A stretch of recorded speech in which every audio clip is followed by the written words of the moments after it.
And we are Hey, on. everybody. Hey.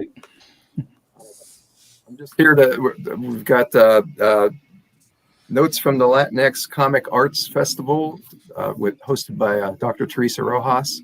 And I know JM, I'm not familiar with the other two people here. So if you want to, Teresa, you want to take over and introduce everybody? I'll just get out. Okay, well, hello, welcome to Notes from the Latinx Comic Arts Festival. I'm Dr. Teresa Rojas, Festival Director and also Professor of English at Modesto Junior College, which is where the physical festival takes place. So the Latinx Comic Arts Festival is the California Central Valley's celebration of Latinx comic arts creators and friends. The festival highlights Latinx cartoonists, writers, animators, artists, and comic arts educators. And while this year's March event was canceled due to COVID-19, LCAF launched the first Latinx comic arts virtual event in April, featuring 5 consecutive panels, a virtual artist alley, and a subsequent series titled C2 Creators in Conversation. So this panel features highlights from a few of the highlights from those virtual events and a discussion of evolving elements and exciting plans for upcoming events with our panelists. So I will introduce our panelists and then we'll get to the conversation. So first we have Barbara Dillon. Barbara is the co-founder and editor-in-chief of Fanbase Press, an award-winning publishing company that seeks to produce new and distinctive works that give voice to the themes, ideals, and people that make geekdom so exceptional. Fanbase Press titles include the 2018 Eisner Award-nominated Quince and the 2019 IPPY award-winning, am I saying that right? Is it IPPY?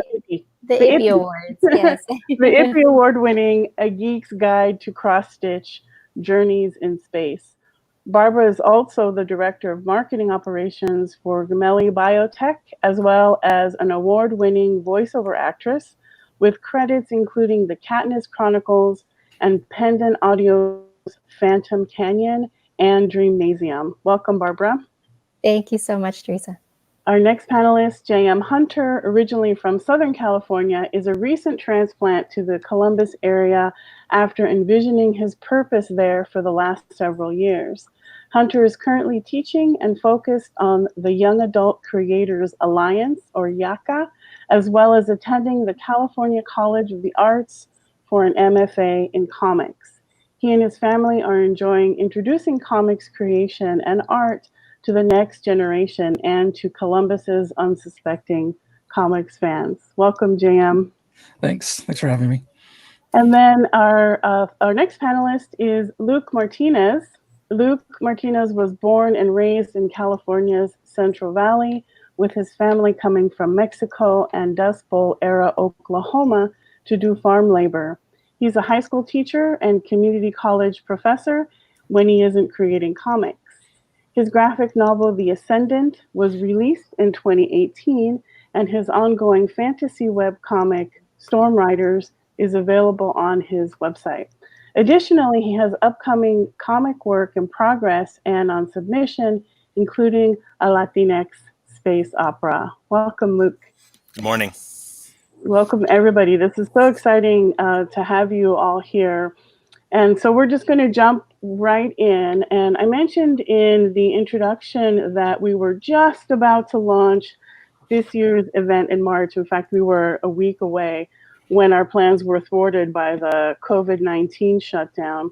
So for me, after taking some time to process the shock of the whole thing, I attended some virtual events. People were putting things together, coming up with ideas. And I asked all kinds of questions. I tested a few platforms, had a few minor heart attacks, decided to just jump right in. And I ran a single day of online panels. So we had an excellent 5-hour, nonstop 5-hour event.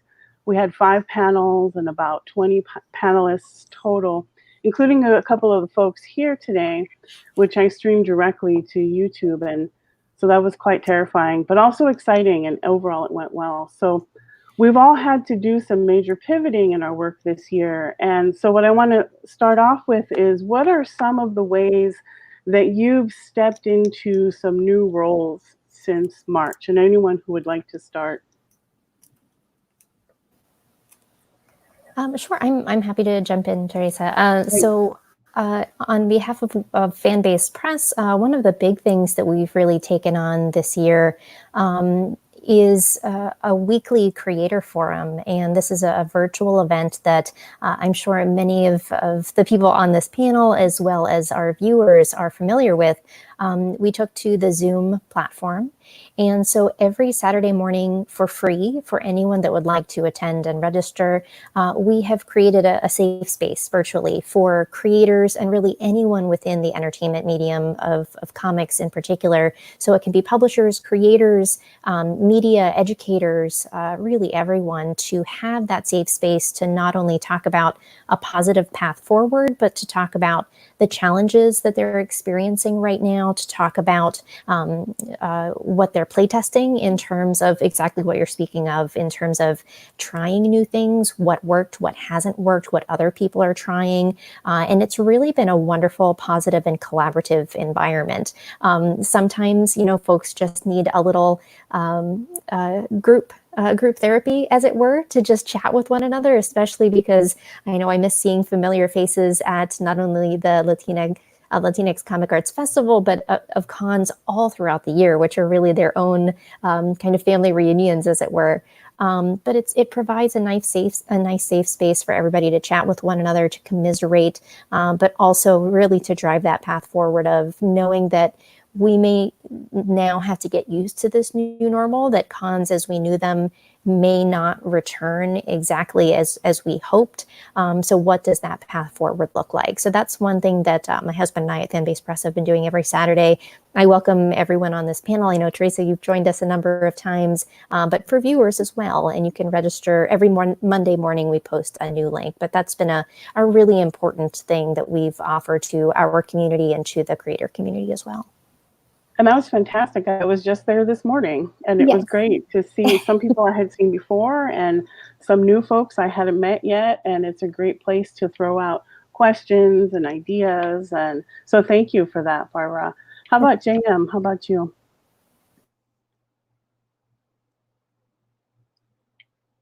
Sorry, I was trying to fix my name. Yeah, so just, I don't know, going virtual and just this type of transition. It took some adjustment, but there was a lot of opportunity, because then people are kind of pausing and listening to what you have to say if they chose to tune in and sign on.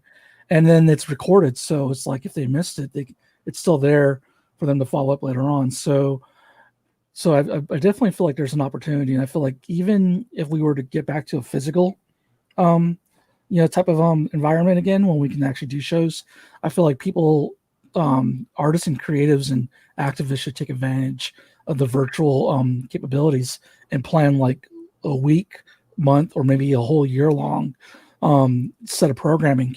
So that way it's just not a come and gone and forgotten type of element. That way it's constantly there. And I'm not saying spam, I'm just saying plan programming. Have the conversation keep going. Great, thanks for that. Luke?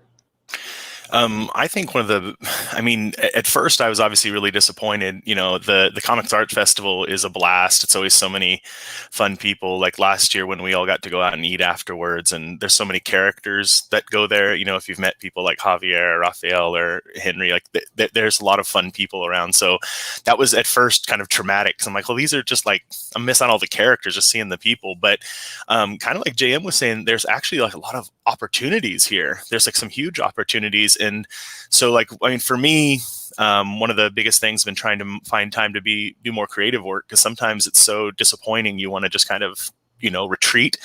So I've been working on a lot of stuff that I want to be coming out with. My good friend Stephanie Cannon and I are working on a comic together. And so we actually, even though we live in the same town, we don't want to get each other sick, so we've been on Zoom a lot, sharing things like that. And mostly it's stuff like this. Like I've been on, some other panels too, and I was able to moderate one of the panels for the festival, which was such a blast. So So for me, the adjustment has just been realizing like, hey, you don't have to physically go to a con. And I think I didn't recognize the way that we kind of, by doing everything at physical events, some people kind of get locked out, people who can't go, people who have jobs and kids and all kinds of stuff like that. So this has kind of been a thing for me that I totally agree that we want to keep this going, because I still like that physical aspect of being there in person, but it's really cool to add this, especially to have access to so many awesome creators that are just like, people are doing all kinds of great, I feel like I'm learning so much. There's so many writers and artists and creators just putting their stuff out there to share with people. And it's really awesome. I agree. So I'm not normally able to attend Space physically because I'm in Columbus. By the way, I should mention I love Columbus, Ohio. I'm actually an alum of Ohio State University. That's where I went to graduate school. And so I go to SoulCon and CXC, which are two big events there. And so I can't then make another trip for Space, although I've heard about it for years. So to be able to be a moderator for a panel is really exciting for me. And it has opened up really the whole world of opportunity for all of us. So it's really nice to be able to do this. So, and that leads me to my next set of questions. For those of you, well, I guess this is for all of you, because whether you have organized a virtual panel or have been part of a virtual panel before this, what are some of the best and the worst things? And in asking about the worst things, what I'm really asking about is how might organizers and how might we improve both panelist experiences, virtual experiences, and that experience for the audience. Let's start with JM. Yeah, thanks. So I've been helping Bob a little bit along with Ken and Tom for Space for this particular show behind the scenes. And what I really like and commend Bob for doing is doing a bunch of trial runs, testing the technology out, testing, trying like every doohickey you can imagine in combination. Yeah, going through the little feedback from audio. Feedback from audio is one of the worst things, right? Yeah. It just automatically disrupts everyone's train of thought, the audience's engagement, as well as what you were going to say. It's pretty abrupt.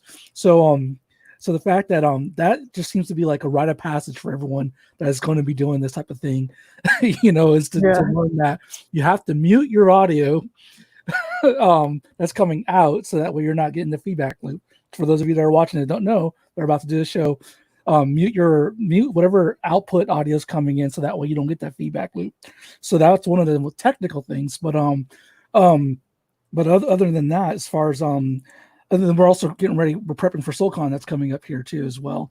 But having the luxury of watching your online virtual convention that you did, Teresa, as well as Gem City that Amanda Gillum and Jesse Noble put on, really, I think, set the tone for a few of us and said, okay, that this can be done. And then Frederick, obviously, from SoulCon, has been doing a lot of programming and doing broadcasts. So yeah, I forgot the question. I do that. I get to go in and there.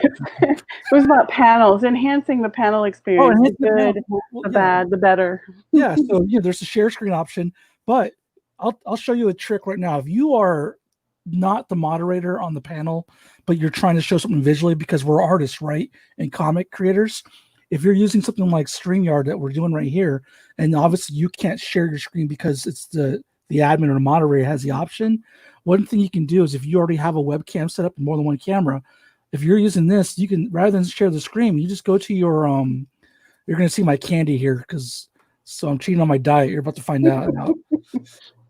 But boom, just automatically. Nice. And then I'll switch back to camera room. So it's just like Wayne's World, camera one, camera two. Yeah. So basically, that's just something that you learn, along the fly, and just improvising and being comfortable in front of the camera. Do it more, hit record, get in front of that camera, and get used to talking, because this is how it's going to be for a while. Yeah, that's great. Thank you for showing that to us. And I want to quick shout out to Russell Nolte, who was kind enough to meet with me.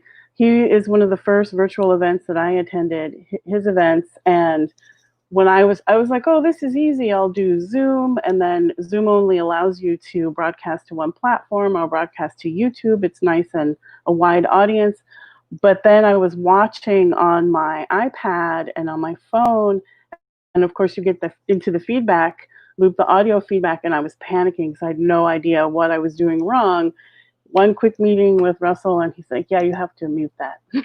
Turn that off. I'm like, all right, we're done. That was the biggest tip, because there was no way I was going to be able to handle that audio, so these little tips are great. How about Luke?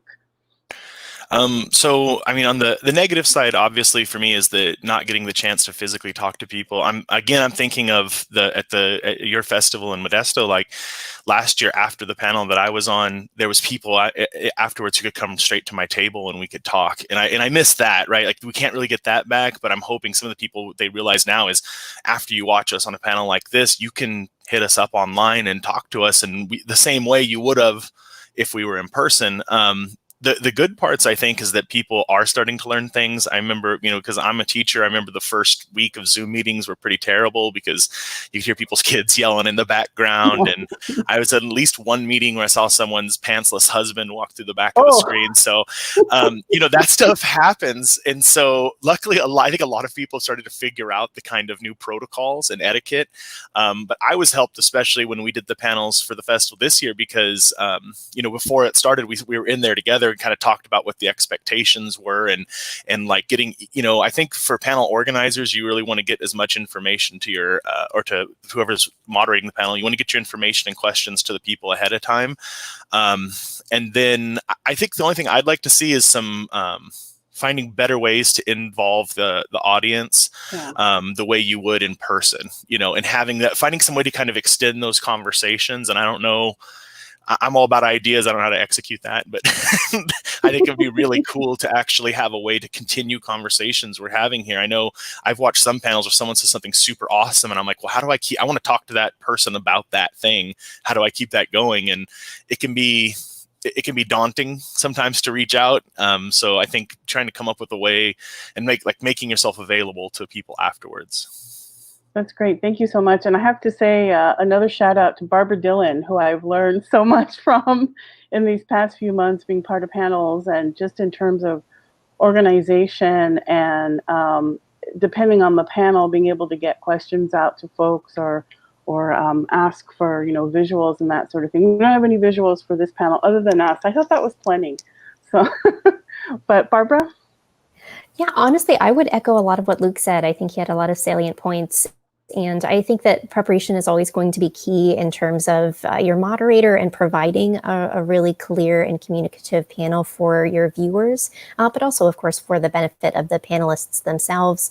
I think some things that viewers might not know that are sort of the inside baseball of it all are not having too many panelists. Sometimes I've seen panels or been part of panels where there are 7, 8 people. And while it's really fantastic to have such a fantastic lineup of individuals, sometimes that really, especially if you're on a limited time capacity, that can really cut down on the contributions of each individual. So that can be really tough, both for people who obviously have a lot of wonderful things to add and experience to share, but for the viewers as well, who may not get to hear as much as they would like from particular creators or from everyone on the panel. But otherwise, I think, and I'm sure everyone here who has been on lots of panels, the thing that we miss out on as panelists and as moderators at live in-person panels is that there's a visual cue that we can get from one another of, hey, I'd like to jump in, and there becomes so much more of a conversational dynamic. Exactly. So we can say like, oh, well, Luke has something to add, and it becomes this wonderful back and forth conversation. That becomes a little more challenging on panels like this. So I feel like exactly what you're doing, Teresa, of kind of verbally pointing at panelists to kind of give them the cue of like, hey, I want to make sure that everyone's getting a chance to talk, but, Luke, we're going to go to you for this question versus, JM, we're going to start with you. That I think really helps the flow and really builds the conversation in light of the virtual nature. Yeah, I have to agree with the dual, the competing forces of having so many people on a single panel. I've been on panels that had like 6, no, I think the biggest one so far is 9 people. And that's just, it was great to meet all these folks, but 9 people in an hour is so much to cover, and so you find yourself trying to jump in there. And in a virtual setting, it's much more difficult than face to face. I think it's the same problem, frankly, and a normal face to face panel. When you have that many people, it's just you just get very small sound bites, and so it's difficult. And then occasionally you get that one person who likes to chat for quite a while. So not mentioning any names, nobody here, but so great. So speaking of these panels, so far the festival has done all live streaming events, and they're great for getting audience questions, audience participation, and they also involve a lot of advanced marketing, right? Because you want folks to be there for the thing, and so that's it's quite time consuming to do it that way. I like the idea of potentially doing more pre-recorded events, but every time I talk to someone, it's always someone who's attending the panel, not organizing a panel. They want live events, right? So what are your thoughts on pre-recording versus live streaming? Maybe we can start with Luke. I mean, luckily, I haven't had to be as much the organizer on these kind of things, although I've been able to moderate. I think I like the live a little more because it does feel a little more like everyone's engaged with it, but I definitely can see there being kind of like a barrier to like people being worried, like, well, what if I look dumb? Can we redo that? Because so many people have to kind of control their brand too. I can see people being, worried about that. Like if you slip up, but I kind of lean towards live because if we can't be in person together, at least having a live interaction feels a little more natural. But I think on the other hand, if you were doing something more kind of like tutorial based, I think I could see a lot of quality in recording it. If like right now when Jam went to his desk, like I could see like an artist doing something cool where you go down and you can actually watch them doing their work and kind of giving tips. And some of that's a little easier when it's pre-recorded, so you can kind of cut in and out a little more with a little more control. I like the live dynamic, but I think you can see benefits for both. Okay. How about Barbara? I would agree. I think that there are benefits to both. Another initiative that we launched this year, just before actually everything hit with the pandemic, was to do monthly creator forums that are much akin to the master classes that you see online. It's an hour-long seminar that's paid, but it's only $10, so it's pretty financially doable if you're able to swing that. But we have creators that focus on specific areas of expertise. Teresa is actually joining us later this month to talk about integrating comics into the classroom. And we do that in a live capacity. It is pre-registration driven, but you get to interact as the audience member with the instructor, whomever that may be. So you can actually ask questions, you can get things answered, which can be sometimes even more informative to actually speak and relay those questions and answers. So I think it's going to be a combination of the two. I wholeheartedly agree with what Luke was saying, that it really depends on the content being provided and the individual and style of the seminar as well. So I think you're going to see a little bit of both. I know that for both WonderCon and Comic-Con online that we've participated in, both have been pre-recorded panels, which I think is fine. I think especially when you're working at that big of a scale, it would be so challenging to, really rally and you would be like herding cats to try to get that many creators and individuals prepared for something to go online successfully. So I really think I think we have to kind of be mindful and appreciative of how much work goes into these things and how challenging it is for everybody involved. So if we can be mindful and understanding of that, of like, hey, we just appreciate that you're doing this, especially if it's something free. So, whatever capabilities you have to bring that to us, we appreciate it. And Barbara, how can folks register? Not to be self-serving, but I guess a little bit. How can folks register for the Creator Forum? And to give a little bit more information, so I'll be discussing sort of seminar format for the first part, but then there'll be a Q&A. But it's really focused on integrating comics into the classroom. So both from an educator perspective of, how can we teach comics? How can we gather titles? How can we think about how we evaluate titles, and what are some activities that we can do in the classroom? But also from the creator standpoint, how can you get your comics into the classroom? Sorry, no money back guarantees about that part, but how do folks register for that event on July 26th, right? July 26th, exactly. So it's only $10. You can go to the Fanbase Press website, which is fanbasepress.com. It should be right on the homepage, so it's easy to find on the right-hand side of your screen under the news feed. But we're all over social media as well, Facebook, Twitter, Instagram, and you can very quickly find a registration link to that. Fabulous. And then JM, I know that you've been working a lot on the different forms of technology, right? So I was part of some of the tests you were running early on, which were fantastic, to see the different ways you were setting up. So I would love if you could address that, the question from that perspective. Yeah, definitely. So basically, I knew that as I transitioned from teaching in a classroom to more of a remote type of deal, and I knew I wanted to launch a YouTube channel which focused on the elements of art, production, education, advocacy that I was interested in doing, and so I knew I was going to have to get my hands dirty when it came to this tech. And then the fact that COVID hit just moved my timeline up even more. And then all of a sudden, all the conventions and comics, now everybody was doing it. So it's like, okay, we're all gonna figure this out.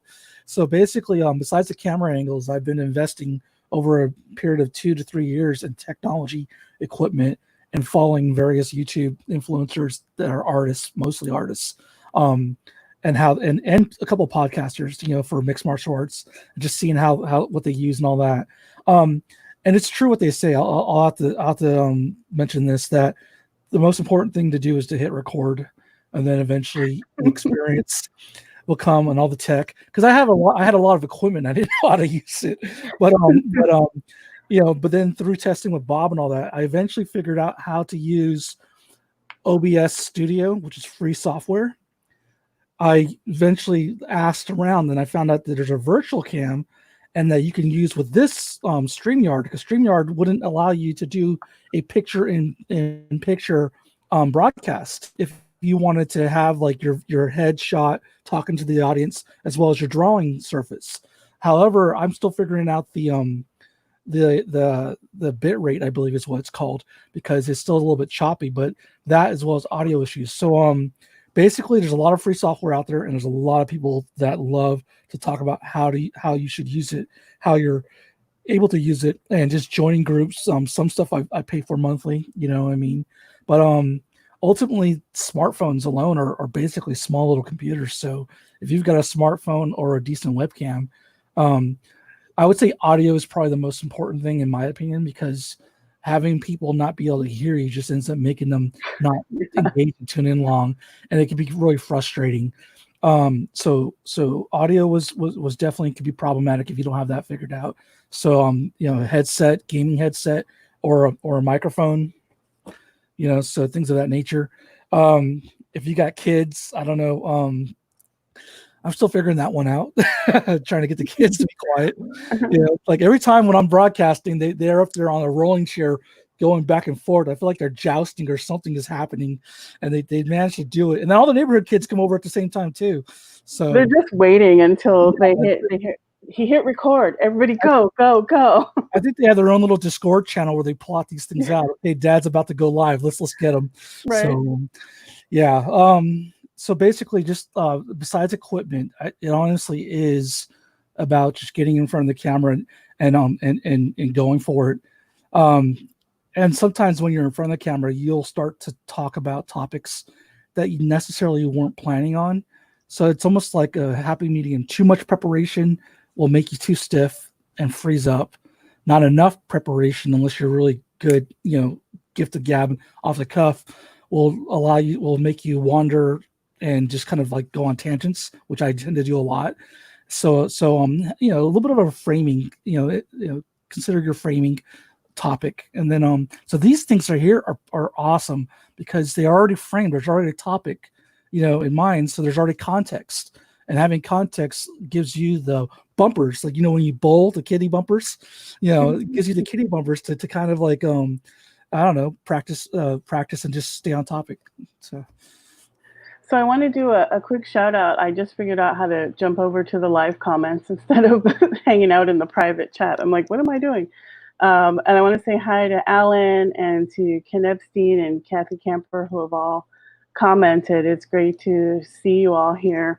And I want to keep this technology question going, because when I started trying to figure out whether I could do a virtual event, one of my biggest fears was that I would have a power outage, which happened to me, but not during the broadcast. It happened a few days before. And I thought, okay, well, worst case scenario, what can I do, right? Or some other kind of tech failure. And then during one of the panels, I can't remember which one it was, I was kicked out of my own Zoom meeting. And I thought, oh, well, great. We're done, right? And I had to restart my computer, and I jumped back in. The thing went on without me. It was fantastic, and nobody even knew. They just I think they saw me disappear for a second, and then I came back, and no one knew that I had a complete tech failure there. So I'm really interested in us sharing some of our maybe cautionary tech-related tales. If we could start with Barbara. Absolutely. Well, as Teresa knows, I interviewed her, I guess it was a month or two ago. It was just a one-on-one interview. And as JM relayed, I think that individuals and animals alike know when we're recording and have a penchant for, as soon as you hit record, they want to be involved in the conversation. But my cat, an elderly gentleman, was very vocal for a bit when we were trying to record with Teresa. So great. Thankfully, that was not a live recording. It was pre-recorded and could be edited. But I think, to JM's point, I think not only is there a capacity of learning the technology and how to use it, but I think that there's something to just building that confidence in yourself as a creator to know that mistakes are going to happen. Things will happen that you cannot anticipate. And it's just about keeping your cool under pressure. You never know what's going to happen. You might make a slip up of the tongue when you're speaking. And it's about kind of not breaking down and not calling too much attention to that. Just, acknowledge that it happened, let it go. You're human. It's okay. And just continue moving on, which for a lot of people, that can be tough. I know, and I am sure JM and Luke, having exhibited at a lot of cons, you might deal with your own anxieties when being behind a booth and having to be on all the time and talk with people. I know that I deal with a lot of social anxiety and have to kind of beef myself up before the start of a con, but the same thing is the case for a lot of people just in communicating virtually like we're doing a lot now. So, and that's okay. I think it's helpful to know that people do experience that, even though people may seem to have this cool exterior. We're all fighting our own battles internally, and that's okay. And just, do whatever you need to do to make yourself comfortable when you're moderating a panel, when you're being on a panel, just to know that whatever happens, happens, and it will all work out. Great. JM? Sorry, what was the question again? About tech. Well, actually, you addressed a lot of the tech questions. Okay. Do you want to add anything about just things going completely wrong? Yeah. So expect the unexpected, basically, right? See, actually, to piggyback on Barbara's point, when it comes to live shows, when I think about stuff, or I'm always trying to think about something, right? Because I have to try really hard to think things. And I have a scowl face that happens when I'm thinking. So I'm behind the table and I'm just thinking, or I'm drawing, I'm concentrating, and it looks like I'm really angry. I don't have a permanent crease now that's formed. And it's not that. I'm just trying to think really hard. So I'm not as gifted as some other people that can, figure things out quick. So having that in-person thing where people don't want to come up to your table because they think, oh man, this guy's gonna body slam me.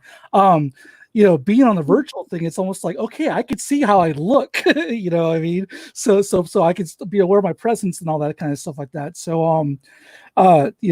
also I had to get used to when you're pre-recording and you're doing a one-on-one type of thing, remember to look at the camera, rather than don't look at yourself, then just look at the camera. So that's some things. But as far as things going wrong in my online classes that I take for CCA, we had a tornado warning kit. So I had to take the computer and I had to go into the laundry room in the basement. I'm in the basement now, and with me and my kids and everybody, we're all eating dinner, and I'm trying to do class during the tornado warning, and it's just like so weather will happen, glitches will happen. You might have a surge. You might even have like an animal come over and decide to prattle along your keyboard. That's for you pet owners. I think it's good to have a backup admin. So have somebody like a second, like you have your number one if you're a Star Trek fan. Have somebody there that also maybe has admin rights or rights to your broadcast, and that could jump in there and kind of like take over real quick. If it's especially like complicated live panel, or have somebody that also has access that can kind of like keep the show going, or keep be aware of tech until you can get back in case you do get booted out of your own show, or in case you just are down. Yeah, that'd be my advice. So Awesome. Luke? So I was in a Zoom meeting the other day where we had an earthquake during the Zoom meeting. So they had just broken us out into rooms, and I'm with this guy who's in Maryland, and my room just starts wobbling, and he's like, "What's going on? Are you like running or something?" Like, "Oh no, it's an earthquake." And he's like, "Why aren't you upset?" I'm like, "Well, I live in California, so it's an earthquake." So like, 5.2, we're good. Yeah, you figure it out. Yeah, if it's really bad, I can't do anything about it, right? So I think that the expect the unexpected. Yeah, I think being aware. I think the backup admin thing's big. Having someone who can pinch hit if you drop out. Mostly, I think it's a learning experience. You got to get in front of it and do it. I would really encourage people to be aware of what's in their camera line, because people are gonna walk through the background. Like normally, I would do this. I'm not at my house. I would usually be in my office, but I always think about what's on my shelves. I want to be aware of what's going on, because sometimes it's interesting. I'm like looking at Barbara's shelves, and I'm like, what's back over there? I want to see, things like that. Or then I get excited because I'm looking at, on Teresa's back shelves, and I'm like, I know that, and I know that, and I get all, excited for it. So I think thinking about how you're staging it is important, and realizing that your face can be seen too, because I have seen a few embarrassing moments that people forget they're on camera, and you see nasal cleaning and things like that, and you want to be aware that you are on the camera. That's so diplomatically put. Oh my goodness. Well, JM, you mentioned earlier SoulCon, and both you and I have been involved with SoulCon. In fact, I was part of the original SoulCon group. I was going to grad school at Ohio State at the time, and for those of you who don't know, SoulCon is the Brown, Black, and Indigenous Comic Expo based in Columbus, Ohio. And so, Jan, would you tell us a little bit more about SoulCon, what's going on right now, and also about your own involvement? Sure. So to answer Alan's question earlier, they asked if SoulCon would be online this year, and yes, SoulCon will be a virtual, mostly virtual. There's a lot of programming happening. Caitlin, who's currently obviously Frederick is the head honcho when it comes to SoulCon, but Caitlin is the one that's on the ground and coordinating everything. And there's a lot of nice programming that's going to happen.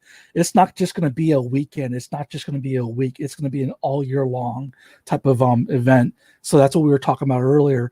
Particularly though, there's already a schedule gone out, or at least a online flyer about in September. It'll be the weekend of September 10th, 11th, and 9th, 10th, 11th, etc.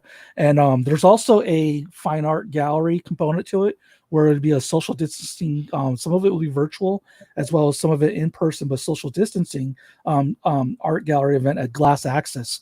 I've been lucky enough to be nominated as the first recipient of the scholarship for SoulCon, being able to go and do a whole week-long workshop with working with stained glass and everything like that, with the guest artist Joseph Cavallari, I believe. I might be mispronouncing that, but it was awesome. It introduced me to a whole new medium, and I got to work with my hands and take my comic book background and apply it to working with glass and stained glass. So that was fun. And that's going to be debuted. There's going to be a little bit of a gallery show with SoulCon artists, and I'll have my artwork as well as other people there. So SoulCon is by the laser department at OSU. will be happening virtually, and it'll be happening over several days. We'll still have the symposium with the graduates that are happening. So all the things that you know and love about SoulCon are still going to happen. If anything, they're going to be more beefed up because now we have unlimited capabilities being that we're virtual. So yeah, Black and Brown Comic Expo. And let's see what else. Folks can still sign up, right? Creators can still sign up. Yeah, you have till August 1st, I believe. For those of you that would like to be a virtual exhibitor at SoulCon, you have till August 1st, I believe, is the deadline. So signups are still there, and I don't know. I'm excited because that'll be that's September, and then we have this shows after that, CXC and all that. But all these shows have come before, including yours, Teresa, has kind of helped pave the way. So again, this goes back to what I was saying, that like you need to start thinking, not you and you, but you as a whole need to start thinking long term about your virtual game, because everything's changed. COVID has changed the landscape to the point where it's like Comic-Con, San Diego Comic-Con is going to come and do their thing right after we've all already doing our thing with the virtual thing. And so I don't know, I feel like we're kind of we're in a good spot, because I feel like we don't have to appease to certain big corporations and things of that nature, only your academia, right? So therefore you have the ability to plan the road to SoulCon, post SoulCon show, the SoulCon event itself, insert your show in here, folks. And then post, and then all the little topics that spin out, when you want to follow up with different interesting things that organically come out of a show or subject matter, hopefully not controversy, right? Then you can keep posting, and it's the gift that keeps on giving. So that way, by the time you do get back to a physical element, if we ever can get back to that point, you've already known this group and these people and new friends, and it's almost like just a family gathering again, right? And the audience already knows what to expect. So the audience is already informed, physically when they come back to this show, and you may not know them by face, but they know you. So again, it's changed the game, and I can't wait to see what SoulCon in the academic, creative, comic, art, and cultural setting is able to do with this platform. Thank you so much for that. And I want to mention the couple of names there. Dr. Frederick Luis Aldama, who is a distinguished professor at The Ohio State University and a good friend of mine, is really the main mega force behind this, co-founder as well. And then Caitlin Marisol Sweeney, who's a graduate student. She has a whole team. There's a team working on this, but she is the kind of the head of that whole thing. And again, the tremendous amount of work.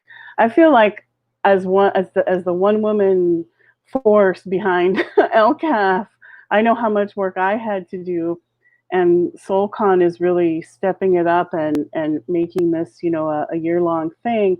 I feel like I have to step up my game now, so so I'm really looking at reaching out and creating more of a team to back up the Latinx Comic Arts Festival. And it's necessary, because going online, going virtual is not just about, well, now I have to open my computer and then do some events online, but now we have international access to everyone at any given time. So there's a lot of opportunity here.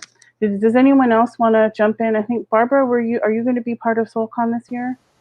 Yes, we registered to be an exhibitor, and also hopefully to participate in the panels as well. That would be a really fun opportunity. As Teresa knows, we launched a hardcover, oversized edition of our Quince comic book series, Quince, the Definitive Bilingual Edition, which she contributed an amazing study guide, which was translated from English to Spanish as well.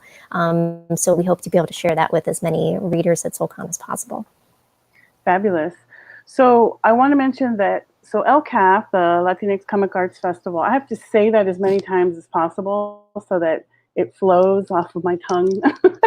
Well, we have a strong educational component, and part of that is meeting creators and getting into discussions about their work. And since we can't do that directly right now, right, we can't face-to-face technically, but in person, I'm working on developing a kind of study guide for our next convention. and that I reached out to my dean and to our VP of instruction to propose having some time to do that. And so for folks on our panel, what do you think are some of the necessary elements in a convention study guide in general? Let's start with Luke. I think having some background on all of the creators is really a necessary element.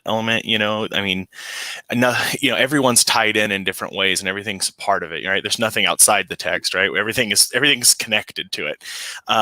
I think the other part, it depends also on what kind of convention you're having. If you're having a convention that mainly caters to comic fans, you probably don't have to do as much work to make people understand how to read comics. But I use comics in my classroom in both the community college and high school level. And what I'm always surprised by is that people don't know how to read comics, right? They don't understand like the way things go, or how does this medium work? Those of us who are steeped in it, we're like, well, yeah, they just read the comic the way you read a comic. Yeah. But when you hand it to someone new, they have to approach it in a certain way. So I usually think if you know that you're going to have a group of maybe people who love art but aren't familiar with comics, or people who are academics who know literature or want to come into comics, you might want to have some kind of something there to help them understand the way you read a comic. Like, how do you read a comic? How do you understand time and dialogue? And a lot of these little nuances comic fans don't realize you've internalized. So, I think that's a really important aspect, is making sure that you know what the expertise of your audience is. That's super helpful. Thank you. And how about Barbara? I would agree with Luke, and I would also extend that to not only the expertise of the audience, but the age group as well. Especially if you have younger readers, you not only want to appeal to that younger age group, but perhaps approach it in a way that speaks to their parents as well, especially if it's a younger age group that's going to necessitate help from parental or caregiver readers, something that involves both sets of groups and really helps to be more inclusive and to get both involved. Because especially if you have younger readers, you definitely want to have your older helpers, whether they be parents, caregivers, etc., getting involved in that process and really showing the younger person how important it is to read, how important it is to learn and to engage with the material, and likewise how much you can get from that material and how valuable and wonderful it is. Thanks for that, Barbara. And JM? All right, I got to make sure I have my soapbox here. Okay. Engagement. And one thing I love about the medium of comics is that it has gone from the thing that your art teacher doesn't want you to do in class, right? Like, to being an important part of academia, scholarly, to the point where it's now at the university level, as well as in their classroom at the K through 12 level, right? And then the good thing about doing shows and all that, and what I love about SoulCon is the workshops, the opportunity for workshops to actually have people, the public, the audience, whether it be the students or whether it be parents, on a cultural level as well as an academic level as well as an educational level, come in and literally be able to learn the craft of making comics, the craft of storytelling, or learn some type of historical element, and then because one thing I always get people coming up to the point where I can't even sell my work at a convention is that a teacher or a parent will talk to my kid about how to do this and all that, and then it's just like, oh, okay, so let's go. You got 40 minutes, let's, and then you got a whole group in there doing that. So what I love about SoulCon was that Frederick and company automatically had that built in, and so does CXE, I believe, has that built into where you have workshops and panels, and there's an engagement part. But Teresa knows where I'm about to go with this, so you can also get them ready ahead of time. Okay, so one thing that Teresa and I have been talking about eventually coming is putting out a book like we did with SoulCon, where you already have the artist featured in there. You can include, and Bob also has a space program book, right, where it has comics in it. It has stuff about the show. You can also have a little how-to section in there, coloring section, whatever. I mean, there's, the beautiful thing about our medium in comics is that, like, we have accessibility to all the different types of mediums and techniques and strategies to engaging and educating. So we have something that almost no other medium has, in my opinion, that we're able to do with this medium. And that's like we truly can engage on a visual as well as like literacy as well as visually, and we have being that the medium is a marriage of the two, just allows us more access than people realize, and I think they're starting to catch on. So I'm so glad that you showed that book, because could you hold it up again and open it up? So this is a full anthology comic for the last SoulCon, and it's gorgeous, absolutely beautiful. So my vision would be to work with JM to do something like this and integrate the program for the festival into this book. So it's a 2-in-1. So we have an anthology comic. Thanks for that. And then also have the exhibitor bios in there as well. Luke? I just think another step to do with that I would like to see. Last year at, I want to think it was Las Vegas Comic Con, I was at one where they brought together a bunch of writers and artists, and they had us all write like one page and try to make a story. And now it got super wacky, right? Like, I mean, people were all over the place. And, I thought like I was writing a page and I'm like, oh, I'm going to set some good stuff up for the later person. And then they were like, nope, throw that out. And I'm like, so, okay. But I think there's something to be said for that kind of thing. Might be cool in the future too. Having some collaborations, some of the people you have together otherwise might not do stuff together. So if I could do like a little thing like that with an artist or another writer that I've never gotten to work with, I mean, I think there's some cool opportunities for that kind of collaboration, or even involving, new people or up and comers. I just think last year at the festival in Modesto, that like some students were like, well, I want to make some comics. What do I do? And I'm like, well, you make comics, and like if they could sit there and get involved with it or see part of the process, or we could talk about it at that time, like, hey, we're collaborating right this second. I think those kind of workshops would be neat too, because I still, especially from the writer's point of view, I think of how many people they're like, what do you mean someone has to write comics? You just draw the pictures and the words just like bloom. No, someone has to write it, right? And so I think that'd be fun too, to do some kind of collaborative work. I agree. And I had so many of my students, because I taught an extra class last year so that I could have more students who were required to go to last year's comics event. And I had so many coming to me asking me where to go to be part of an anthology of some sort, an art anthology. Many of them were influenced by reading and meeting the creators of Saint Sucia. And because I had so many students doing that, I said, well, I guess that's something I could start. And I did. And so that's how Calacas, Calacas, was born. And I'm working on the second issue right now. And the third issue is going to be a pandemic issue. And it's really comics, art, writing. And I've had so many students contribute to this because they wanted to be connected. And then as a result of that are now, oh, you know what? I can make my own stuff, right? I can make it, I can get it into the world. And I'm like, yeah, you absolutely can. So as we are winding down now, our last few minutes, if you could each address what events, panels you have coming up, and also where folks can get a hold of you and get a hold of your work. Let's start with Barbara. Oh, thanks, Teresa. First, thank you to having me, and to Space, as well as Luke and JM. It's wonderful to chat with you all.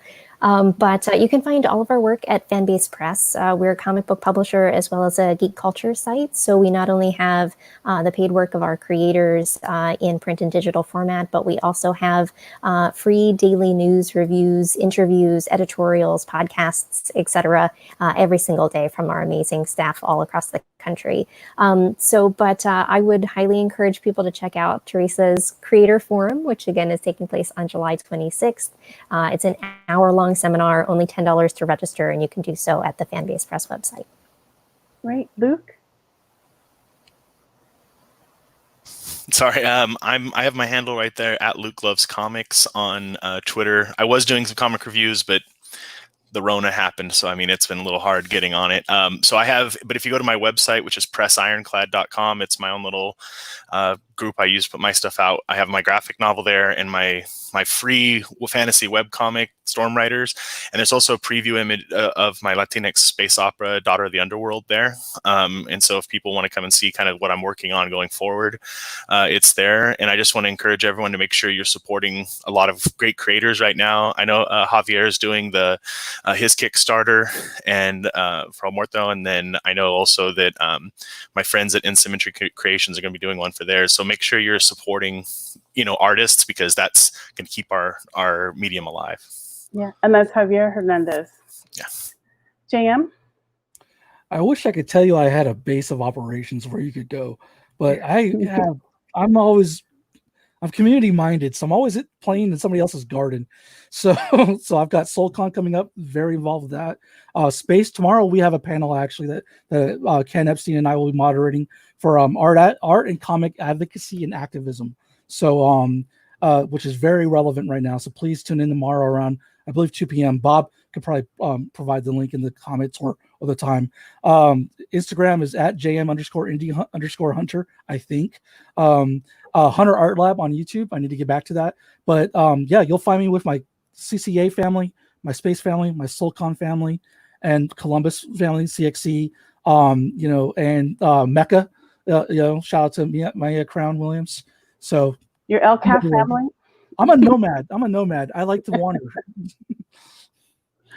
Awesome. And folks can get a hold of me through either the Latinx Comic Arts website, which is latinxcomicartsfest.com, or on Instagram, Latinx Comic Arts Fest, or me directly. Well, that's all me directly, but at Doc Tiro on Instagram is my account where I post art and food stuff. So, but I want to say thank you to everyone. That's our time for today's panel. I want to thank our panelists, Barbara Dillon, J.M. Hunter, and Luke Martinez for coming together today. Thank you so much. And thanks also to Bob Corby for the invitation. And once again, I'm Dr. Teresa Rojas, and we end with a final reminder to please create the stories that you want to see in the world. Thank you. Thank you, guys. Hey, Teresa, I just want to let you know I got the links up in the comments, so people don't have to write all those website addresses down. Fabulous. So they can. Thank you so much, Bob. Thanks, everyone. I appreciate you coming, and you were a sponsor for the space prizes. I appreciate that. Was. Actually, one of the plaques that has my name on it. I'm so excited. Okay. That's why you sponsor things. So you Those can are my put your name students. on it. Thank you. And you guys need any help in the broadcast stuff? I can at least offer what I had to go through, and hopefully everything seems to be running pretty well so far. So I'm pretty happy about it. Good to hear And it. again, appreciate your participation here today. Thank you. Thanks everyone for watching too. All right. Bye, everyone. See you later. See you soon. Thank you.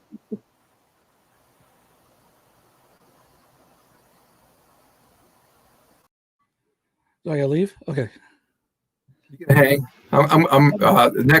Next panel is actually Two-Headed Monsters 10th anniversary panel, which is pre-recorded.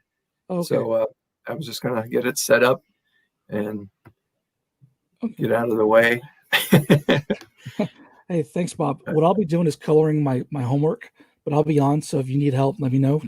Or if you need me to... Sure. I think from here out we're pre-recorded, so it's not. I pretty much I know what the timing of everything is, so it shouldn't be a big issue. Okay. So we're gonna have the Two-Headed Monster panel, which runs a little long, and then right after that we'll get into the Space Cartoon Carnival, which is about 12 individual comic readings.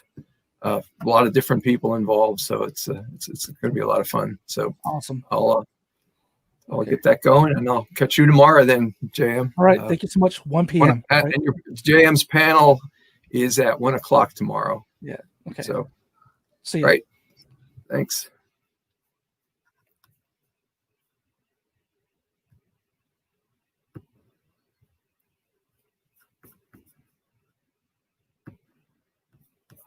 And here they are. Okay.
We're having a problem with the sound. I'm trying to figure it out.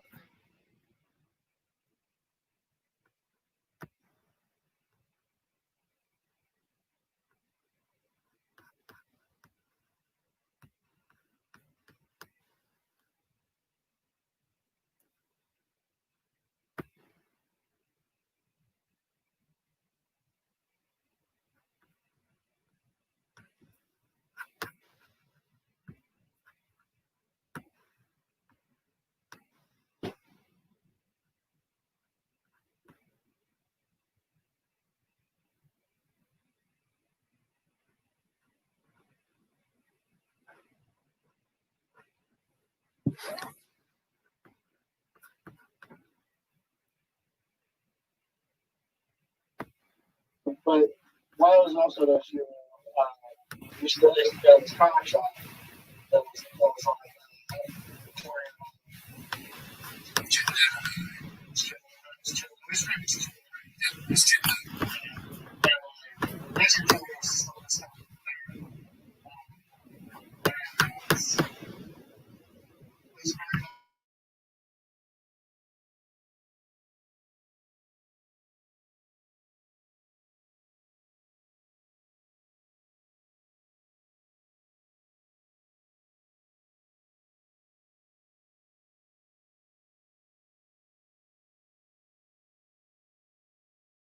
Was a fire trap. Because I was there like when it was down, like while I was at OSU was when they moved from downstairs to upstairs. So Yeah. the downstairs, it literally was like you go down off the street, just below ground, and like there's this like low ceiling room, like store, and like there'd be comics to the ceiling. Like Well, yeah, and then when they moved upstairs, when I worked there, when we met, it was very much the same thing, It was, just yeah. not as extreme. And it was It was like- still stacks and stacks of things all over Yeah. the place. and you know, it Sounds was like the a kind of hoarder place- house of comics. Oh yeah, for sure. Well, and it was the kind of place that had like a porn section in the back. Like, Okay.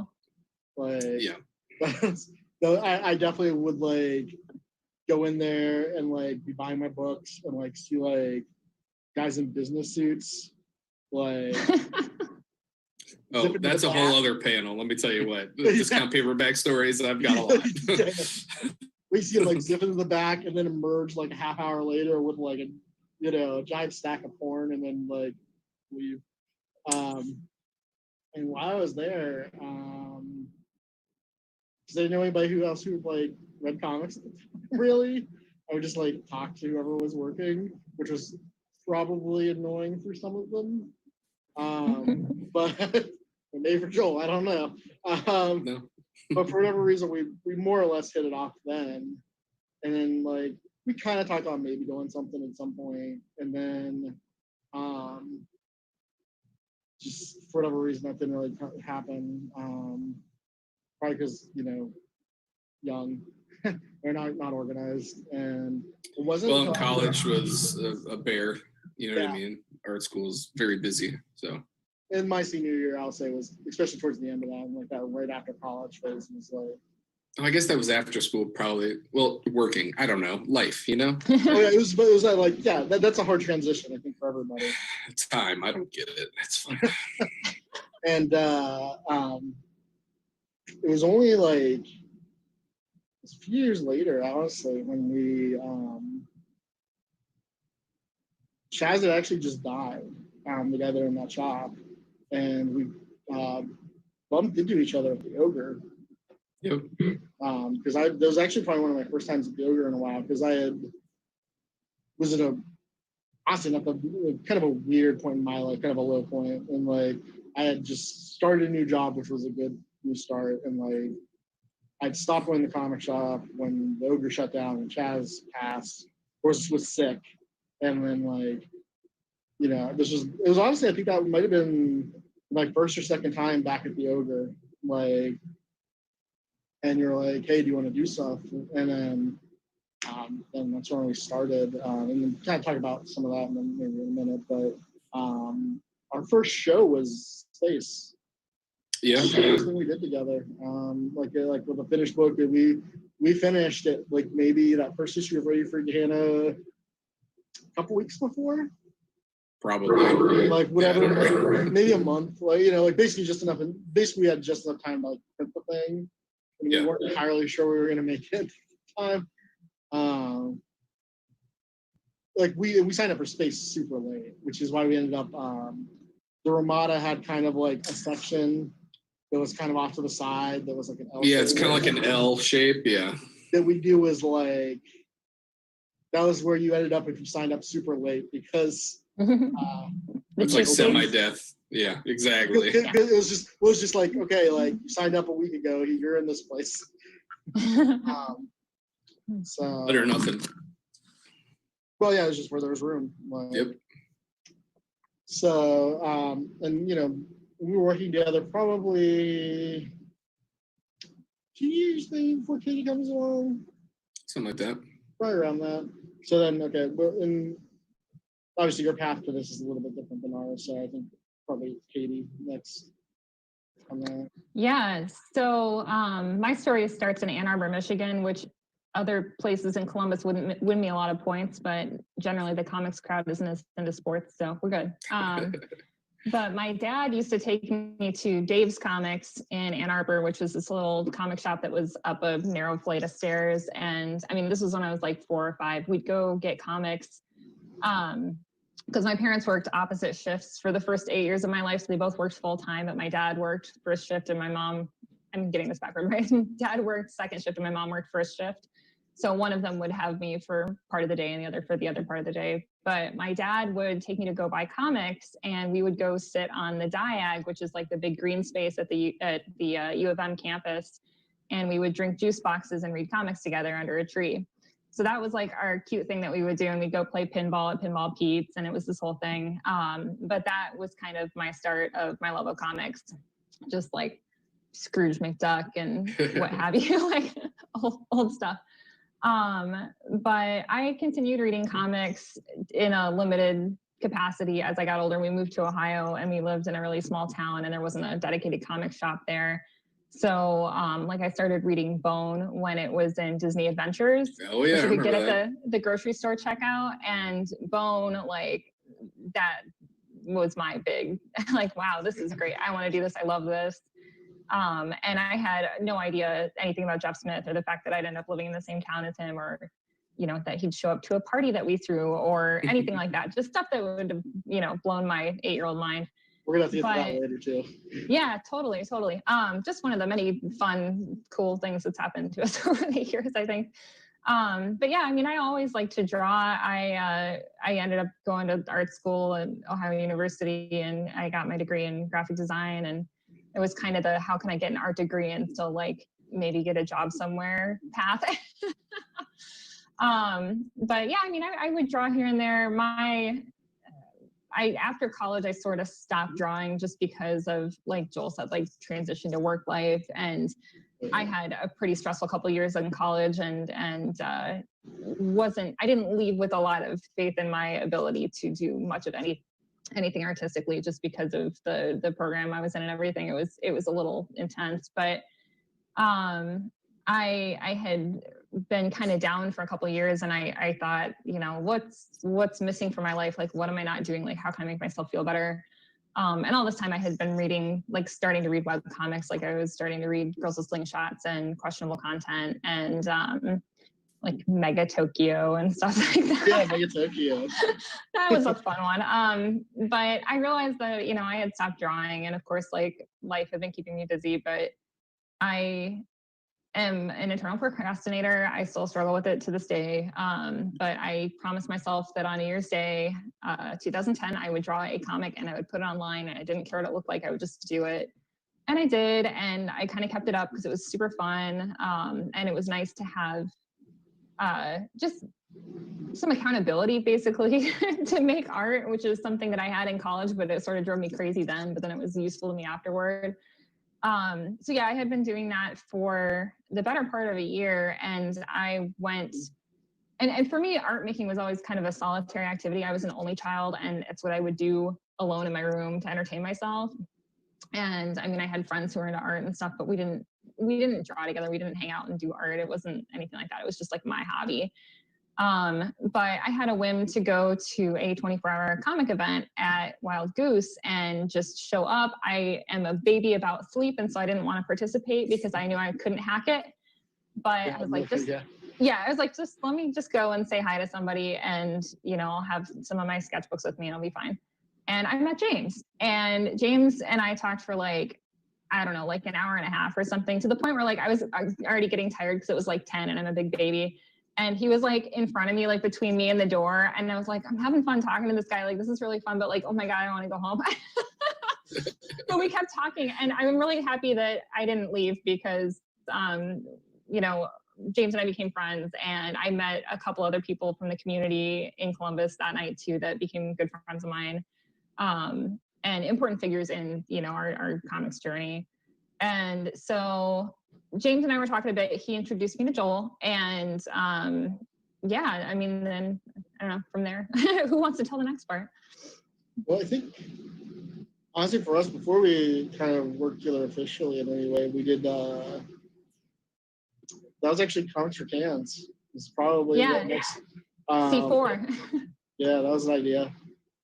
But which I kind of think like we almost need to like, and this is maybe kind of useful stuff to have on video, maybe even like the comics community is really different now than it was 10 years ago. Like a lot, like it's changed a ton. There really wasn't, I mean, you guys correct me if I'm wrong on this, but like I didn't feel like the wider support was really there. Like CCAD was probably what, it was like that one comics class at that point. Yeah, which I just retook every year because that's all there was. Like, take what you can get. That's it. Yeah, I mean, they weren't really doing much with it. Like that's changed. They have a whole comics major now. Mm-hmm. Yeah, it's a big change. Billy Ireland hadn't opened their big new space. They were still in the basement of the journalism room. They hadn't hired Caitlin McGurk yet, who was a big factor in outreach, I think. For sure. They were doing comic stuff, but I think they were still more like connected primarily to the comic strip world to an extent, and like not really quite as in the community as I think they are now. I don't think comics have much of a presence on the wider art scene, honestly. Jeff Smith was kind of reclusive, honestly, at that point, at least to me. Like, I don't think he didn't make a lot of public appearances. He didn't really show up to stuff. Like, I worked at I think he was probably working. Maybe. Well, he was maybe drawing. Right. That's what I had always heard about him too, though, is that he didn't make appearances places. But I assume he's busy. He didn't do interviews either. Like, because I tried to. I was on the Lantern, which is the OSU's school newspaper, and like it was around the time that the big all-in-one edition of Bone came out, like the everything in one black and white book thing. And like I emailed him. I tried to do like an interview for that because it seemed like a really good piece to do. And I think I don't know if I got a decline or whatever, but like it wasn't there. Comics people weren't really at arts festivals, from what I understand. At least it doesn't sound like it. Graphic novels weren't on the bestseller list. Maybe by 2010 they were. Maybe not being taught in schools. Can we do that one? There's a little bit. Like it's very not as much as it is now. Yeah. Sure. It's definitely different. No, I remember the bestseller stuff really hitting around like 2000. I feel like. No, really. That's when that was before I was tuned into it. Yeah. But yeah, like Space, which is another way Space was kind of unique. Space was like we wanted to do a comics thing. It was Space or at a shop. But yeah, so around this time, I think some of us had this like kind of bug to kind of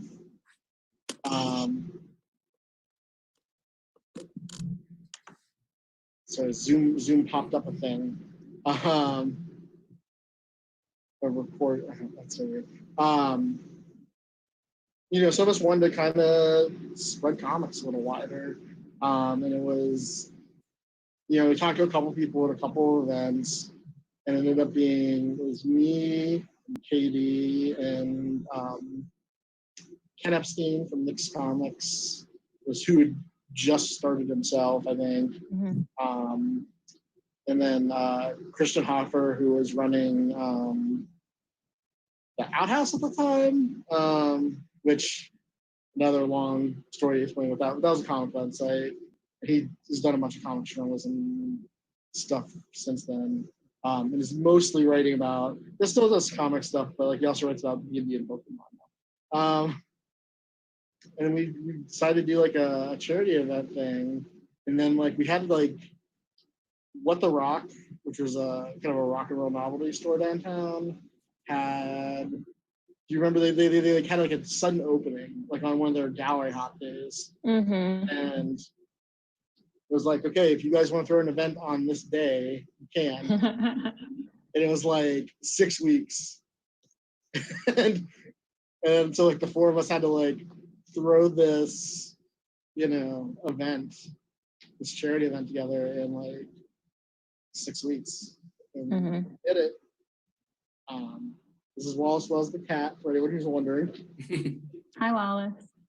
We're just gonna talk over him because he's probably gonna make biscuits.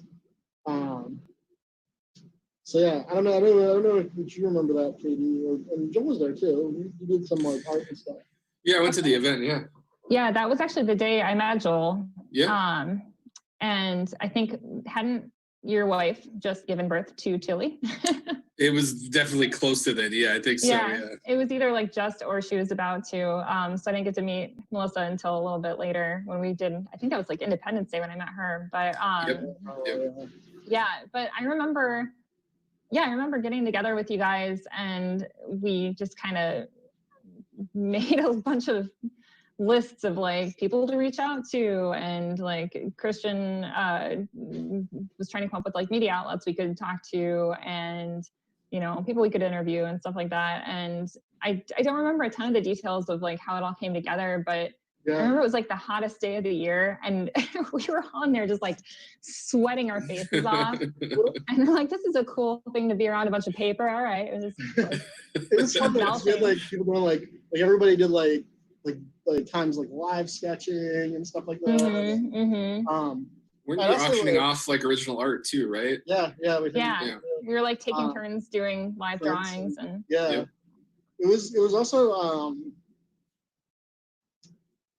in my memory one of the first times like the Columbus kind of comics community came together is like in a non-convention setting.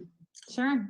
Like there was stuff like Space or like Mid Ohio Con at the time, which is like the more mainstream convention for people who don't know, before Wizard bought it. And like it was the first time like I think a lot of those people had a chance to like not just be behind a table but like interact with each other. Like I think that kind of changed the mood like a lot. Like I think people were a little more like, because like we're comics people. Like we're not necessarily all used to like socializing and stuff sometimes, or at least not then. And like I think people were a little more kind of just generally more opening and welcoming after like that kind of icebreaker. But kind of like as you mentioned earlier, kind of the big thing was like, to our surprise, like we attempted to reach Jeff Smith, and she actually showed up. Yeah, he like, just popped in and was like, "Hey guys," and he was. And nobody knew what he looked so like. Nice. No, yeah. Nobody knew what he looked like either because It was kind of like a recent picture of him. So he just kind of walked in like nobody knew. Yeah. I just remember he was just so friendly and just so enthusiastic about everyone's work, and for that being literally the first event that I was participating in that had anything to do with comics, and for it to be something that I helped to organize, and the guy who wrote my favorite comic just like came and said hey to everybody, that like that was like, okay, I'm going to keep doing this because this is really cool. Everybody's really nice. And we all love this so much that coming together and celebrating it is like, just, it was so much fun. I just remember being on cloud nine that whole night. Yeah. That was a lot of fun. Yeah. Yeah. I remember Laura Inez does the Dreamer, or the Dreamer, and I think he's mostly working in animation these days, I want to say. Winona Earp. Oh, Winona Earp, Yeah, right. she did that Yeah. too. She did some stuff like that there, yeah. I remember like she was sketching, and like there was one point Jeff was like, "Is there anybody else I haven't met?" And like since she was sketching, he hadn't met her. And so I took Jeff Smith over to Laura and be like, "Laura, hey Laura, this is Jeff Smith," and like her eyes just kind of like, she's a pretty established artist, so like it wasn't like she was not nobody, but like her eyes like bugged out of her head. Like so I think for her, Disney Adventures was another big touchstone for her too, and it was kind of like hey, what's kind of going on here? This is pretty cool, and I think like that was a good moment for like kind of connecting up those levels. Like I think there was a little bit less division between like the smaller self-publishing people and like the more established. Yeah, the more established the names. I think like that's been a ball that's been kind of picked up and run with in a lot of ways by a lot of different people. I think that one's kind of significant.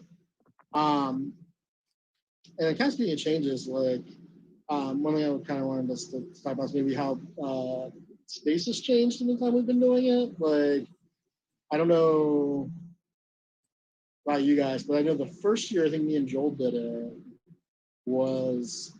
I noticed it was mostly men, and we were in our late 20s at that point, like probably like 27 or so, 28.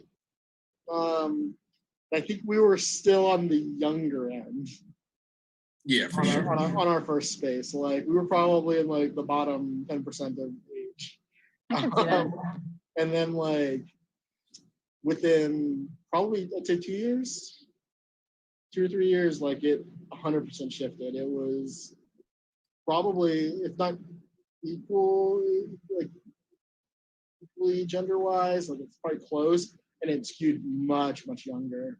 Well, yeah, I mean, I think you see it more and more every year, and just younger, more diverse. You know what I mean? And I mean, I think that's obviously a good thing, and I think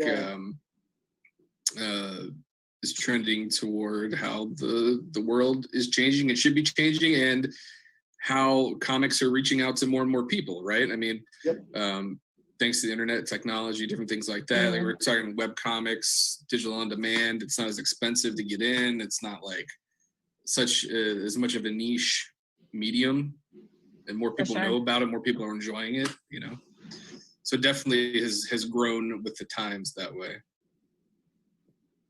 Yeah, I think so. It's a bit of, it was a good transition. I honestly felt more comfortable as it changed, rather than like that first year was good. I think we did really, we had a good time. But like seeing it adapt, I think has been a really special thing, and probably I'd say credit to Bob, like, and his openness to people and welcoming, how he welcoming is to everybody. Yeah, absolutely. Like a lot of shows are juried or lotteried or whatever, and he's still on a first come, first serve. And that's a great opportunity for people. Like, well, the most recently, it's free to get in too for consumers. People, the audience can come in for free, and there's no price entry, which is great for all the people selling, because then hopefully, they'll buy books with the money they would have spent to get in. Not that it was ever expensive to get in, but like it was just, even before, you definitely try to keep it as low as possible. Well, and for the creators too, like, to Bob's credit, it's always been a very affordable show to do. Oh, absolutely. And it's always been great sales wise. It's always been one of our best shows. If we're gonna get into the nitty gritty like that, the audience is so open to different types of books. You know, I think that's one of the show's strengths too, because you walk around that floor and it is all over the place, from tiny little photocopied stapled books to elaborate hardcovers that can like unfold. Remember that Firehouse or the House on Fire comic that one year? I saw that. Still can't forget that. You know what I mean?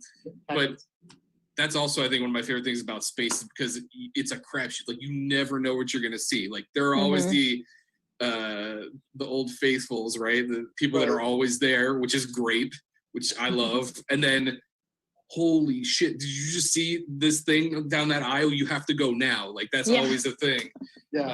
But that never really happened at other shows. Like, even say here in Columbus, like the old Wizard, that's now the Wizard World show, the Mid-Ohio Con, was always a nice show too back in the day before Wizard bought it. And that was a good show, but it was never like the constant surprise that space is every year. And for us and for the attendees, I think that's a huge credit. And I think that goes back to the first come, first serve, like, everybody's welcome. You got money for a table, let's do this. And I think that produces amazing results. Yeah. I think that's definitely a thing. Like, because I feel like I know a lot of people in the wider comics community have struggled with like how to make shows kind of work, and you know, a lot of the art comic shows really had problems with being that balance, right? Of like they're trying to get so many people, like certain people in, but like they don't want to be exclusionary, and like it's tricky. And like for whatever reason, I think like this approach for getting itself out, like you know, there's even it's some years are better than others in terms of like in terms of what you're looking for with big names, but like that happens. That we still would regularly get like, you know, I know Nate Powell tries to do it whenever he can. You know, I know like some of those Pittsburgh dudes try to do it when they can. Or Mary Nomi, I know, but she's on this side of the country. Normally she's on the West Coast, but she's done space when she's been able to. Like, there's a good like variety, and like you get those people who are like, you know, just doing the first thing, and it's great.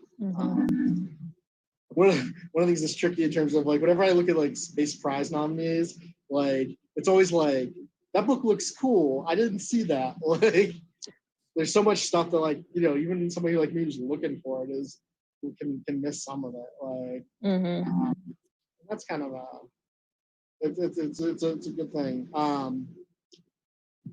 So kind of while we're talking about the show, you guys have any like favorite space memories?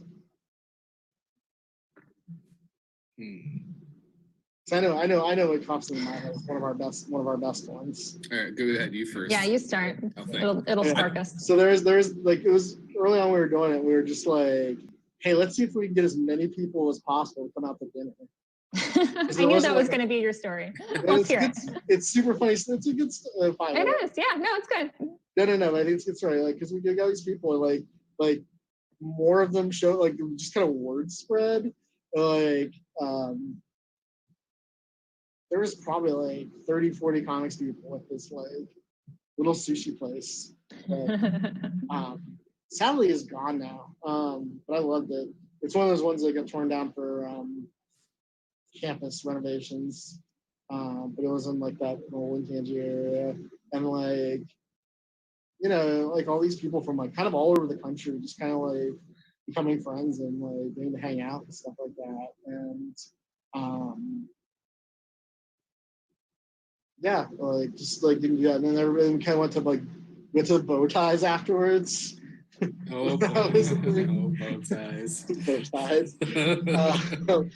Which is the official space party. Had a fog machine. It smelled like maple syrup. Did they have a fog machine? Yeah, it was. That was kind of the like main thing about bow ties for me was they had a fog machine, and it was like all you could really experience while you're at bow ties. So. And then when the regulars came and there were those that like they're like ballroom dancing or whatever, there was that one couple. I thought that was a fun one. That was. Yeah, that was at the Ramada. That place was. There was something. It had a lot of character. There you go. And it built character. I actually really I kind of miss the Ramada a little bit. Yeah, for sure. Yeah, it was great. Like, I don't know, there's like, I know it's not, I know people didn't like that like weird carpet and stuff, and like. It smelled a little funky. It's called charm. Yeah. It's called charm. It's kind of like, it's that kind of like, that authentic, like, it's like weird in a way that you can't duplicate on purpose. Yeah. Yeah. Now it's just a rotting thing. Abandoned. Yeah. It's crazy. There's some pretty good video on YouTube of that. I think I saw that. People like exploring like the husk of the Ramada. It's weird that that's like an urbex destination now. It is. There's nothing out there. Back in my day, we had a comics convention. Yeah.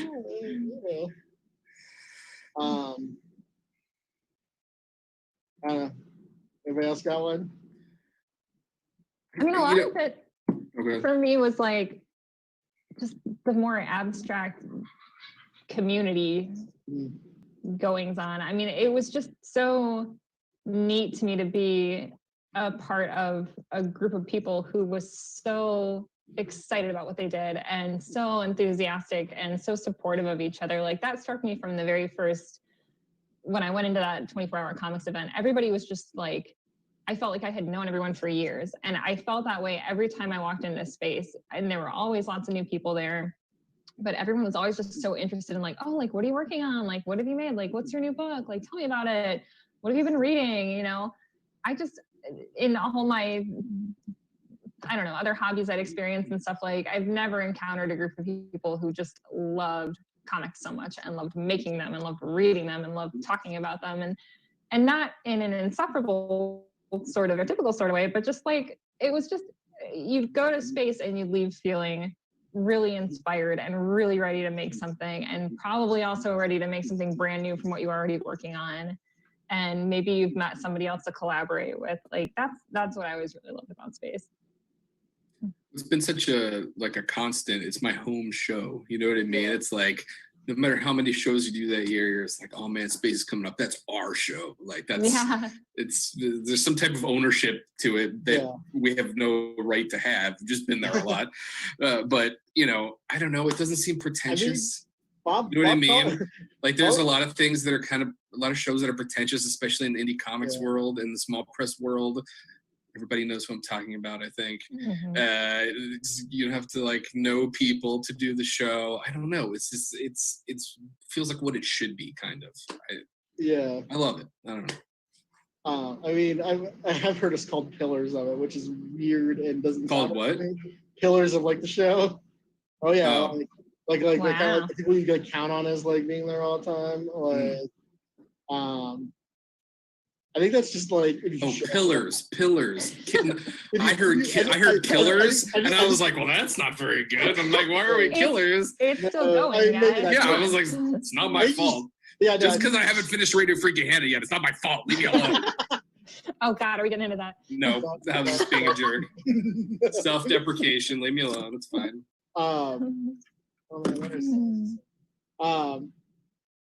Pillars. Yeah, no. I always think of it as like, for me, it was always the start of the convention year. Kind of like, which, you know, like, especially so there's been some times recently where that's maybe not so much been the case. Like, obviously. And what could you possibly be referring to? Well, and like obviously right now, we're in there's no convention year. Right. Like they're all just not. What are you talking about? We're doing a panel right now. This is a show. Right. This is reality. Well, no, but we also had, like, there was that time the Ramada dropped out, like. Oh yeah. Oh yeah, like weeks prior. Yeah, like weeks prior, they had to move it back, and like, and then we had like a makeup show like at Strongwater, before that even. So we actually just threw an extra. Was that space. extra space? Yeah, extra space. Yep. Yeah. Right. Another story actually, I think it's kind of a good one is I think the first after party we had at Cafe Kerouac, which we should probably thank Cafe Kerouac in general too for supporting like Yeah, those are always fun. Yeah, right on. community, like, and they've been the home for like the space after party for a while, but like I remember that first space after party. I can't remember if we were doing readings or if that was a karaoke time. It might have been a karaoke one. It was karaoke before readings. Okay, yeah, it was karaoke one, and like at the door of like the room where we were at was like Tom Spurgeon, who passed away earlier this year. It's very, very sad. And I definitely miss that dude. But like he's like sitting there like at the door. He's like the door guy, and he's got like a mug of like money.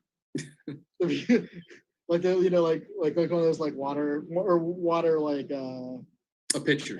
decanter things. And like as people are walking, they're just tossing money to pay for the karaoke in. And like it was funny watching him like just this dude who like hadn't moved here yet, really didn't know like hardly any of us. Like just kind of like chilling as the door dude, like and just the image of that mug of money is still very funny to me. Like and like I remember I think the karaoke was really good too. I think we did We sang Two Princes by yeah, the Spin Two Doctors. Princes Thank you very with much. Dave. Yes. Dave Folland, right? Yeah, that was a good time. Yep. I hate karaoke, but I was really drunk and so you got me to do it. Yeah, I know. Karaoke. I'm gonna miss karaoke. Yeah, it is a thing. It is a thing I also miss. That's actually one of the things that I miss from this year's show. Is Do Zoom karaoke, right? well, like after party stuff, like and karaoke. Yes, I did. That is good. That is a good thing to do. That's an adventure. Do we in terms of other shows, do we want to talk about any of the other shows we've done, those kind of adventures? I do. Okay, what you got? Oh You no. You guys I mean, I'm feeling I never remember which show it was, but the one where we hit the deer. Appleseed. Appleseed. Okay, that's right. And that's in Fort Wayne. Yep. Yeah. That was a really memorable day. And that's probably one of my most memorable comics days. Because we would get up just at the crack of dawn when we would travel for these shows, because the only one that I ever flew for was SPX. We would drive to every show, and Fort Wayne's only like, hour and a half, 2 hours away. So we get up at the crack of dawn, and we'd all be like varying levels of grumpy or like pretending to be peppy and drinking tons of coffee and trying to get James to drink coffee. And it was always just like, we'd have to kind of steel ourselves against the morning to go, but we were all really excited at the same time because we knew once we got there and like woke up, we'd have a really great time. So we're on our way there, and a deer runs into the side of the car on the highway. Like the deer hit us. Oh, I saw its face in the window. Yeah, and the side window's shattered. I had all this like glass in my lap in the back seat, and the door like even kind of got indented by the deer. So like it bumped me in the hip. That was like the extent of our injuries, was it kind of like knocked my hip out of place. So we had to go to a gas station and kind of clean off and sort ourselves out. There's blood all over the car. Oh my gosh. And then we went to a Dollar General to get saran wrap to repair the window. So I just remember sitting in the car, and it was, again, I think it was another hot day. And I'm sitting out with James Joelson getting saran wrap, and I feel like we were like listening to something weird on the radio too. I don't know. And then we were just like wrapping this whole car door with saran wrap. Like, this is great. This is totally going to help us out on the highway. So we get back on the highway and it's just like the whole entire time for like 45 minutes of driving. So Yeah, so anybody jump in when you want, but like we got there super late and we're all just like, hey, like trucking our table in and stuff. And yeah, I have another memory from that day, but does anybody else? well, Let me hear your perspective. Let's go. I remember that we like by the time we hit it, we were like probably like 55% of the way there. Mm-hmm. Yeah. And so like we kind of did the mental math, like on whether we should just go home. And we were just like, well, it's as long to get there as it is to get back. So I guess we'll just keep going. Right. And then so the weird thing we listened to wasn't on the way there, it was on the way back. Okay. It was I don't know how it came up, but Joel was talking about Afro Man. Oh yeah. So I think we listened to like Afro Man on the way back. And maybe also like a wrestler had a CD that you had too. Maybe was it Macho Man's rap CD? Yeah, it might have Macho Man. You might have also listened to Macho Man's rap CD. Listen, I'm just glad that I had experience hitting deer at that point, I guess, so I didn't run off the road and kill all of us. Yeah. Like that was the second one that I had hit with that car. That's right. You kept it really straight. Like you barely like a champ. Handled it. That window exploded on you guys. It was crazy. Not great. Yeah. It was very weird seeing that like face just like. Yeah. It straight up rammed our car, and it was like, because I think its head hit the window and then its body slammed against the door, and that's what slammed it in. Yeah. Anyway, we were it was a lot. Okay. And definitely should have rethought the saran wrap. Sorry. Yeah. And then I decided to take the car out to get us tacos for lunch, and my credit card fell out of my back pocket into the seat. This car covered in blood, broken glass, whatever. I get back in the evening and I'm like, well, my credit card's still there. Maybe it's fine.